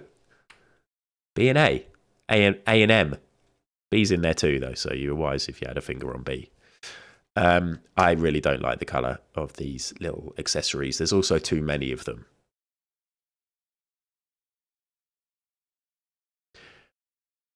Don't mind the little bed, the towel there. Obviously, that's the towel to put on the floor when you're getting out of the shower. Love the fittings. Love those kind of taps, the classic old taps. If you can't have, it looks like they've got a proper shower like up there as well, but then they've also got the shower head thing for when you're in the bath. Love that. Love that. Looks nice and clean. Very clean bathroom. You can't really complain about much. And if you're moving in and they happen to leave all this stuff, you pick up that bin and you fucking clear the whole lot into the bin and then start afresh. Tiny little mirror. Tiny little mirror, but then we've got a little tease of an extra mirror or a bathroom cabinet over here, so we might be all right. Solo toothbrush. Toothpaste in need of replenishment. Manky soap tray, which is only ever nice if you've got a brand new soap. Tea lights for a bit of romance. Never lit. Haven't been lit once. Oh, I'm going to pick up these today. I think I'll take them home. Maybe we'll have a little saucy bath. Never happened. They're dusty now. But bathroom's fine. Bathroom's actually quite nice. Let's move on. Garden. It's the front garden. And that is a much nicer picture than the first picture, right? Look at that. The sun is shining. What's going on? What? They've in the new pic, they've got trees and the hanging baskets full of like fresh flowers. That's such a much better picture. There we go. This looks like a nice house, whereas before it looked a bit worrying. Nice little potted trees. You've got some solar panelled lights here, night lights. The guttering is looking sturdy and reliable. Final picture. We have to hope this is the back garden. We have to. Because for bet integrity, we need a back garden here. Let's have a look.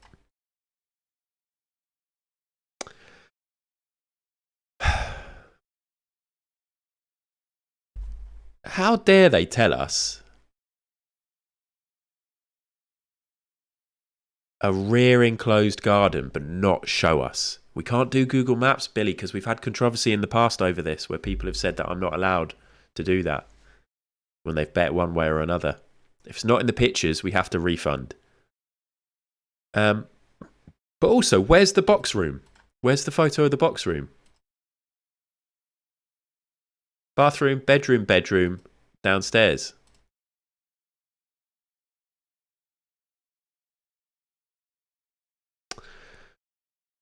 Choose outcome. Delete. Have your points back, everyone.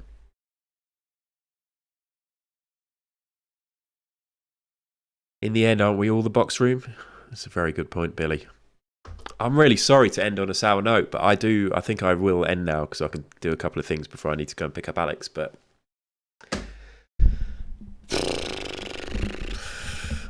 I've really enjoyed today's stream. I really enjoyed all the chat at the start. I felt like we've gone into some good areas today with the conversation. God, that's a weird thing, bit weird. But I've genuinely enjoyed it. Oh yeah, the whole point of the game, which I always fucking forget. As I go into my Jerry Springer final thought, assessing my own stream. How much? Do you know what? I'm going to fucking guess by myself. 425. 43200. No, it's not going to be that much. That's ridiculous. 300000.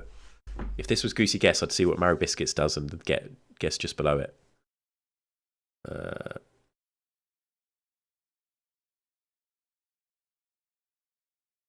It's in central Norwich. I don't think it's going to be...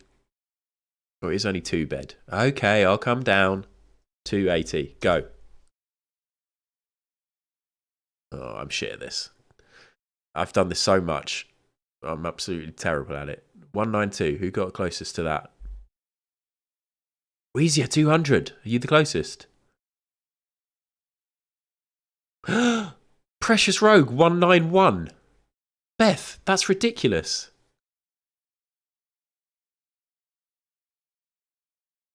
Right, you've only been here for a few of these and you've smashed it every time. We got a new pro. It's Precious Rogue. Anyway, let's just talk more about the stream. I've really enjoyed it. It's a shame that we just ended with no garden. So sorry about that. You got your points back. But I'll be back doing more of this on... Sorry, that looks slightly wonky.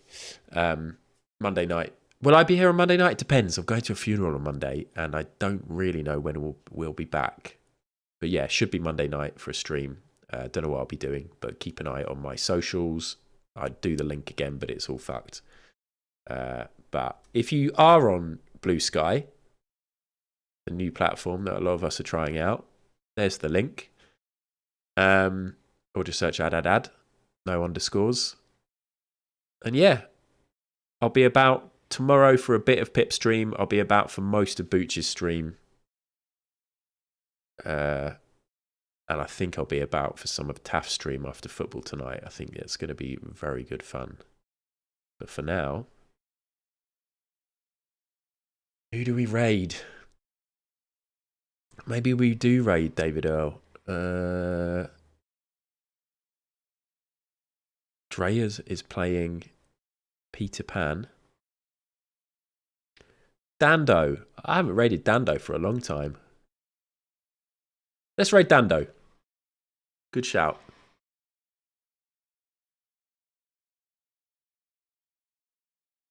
Thanks, B. Enjoy if you listen.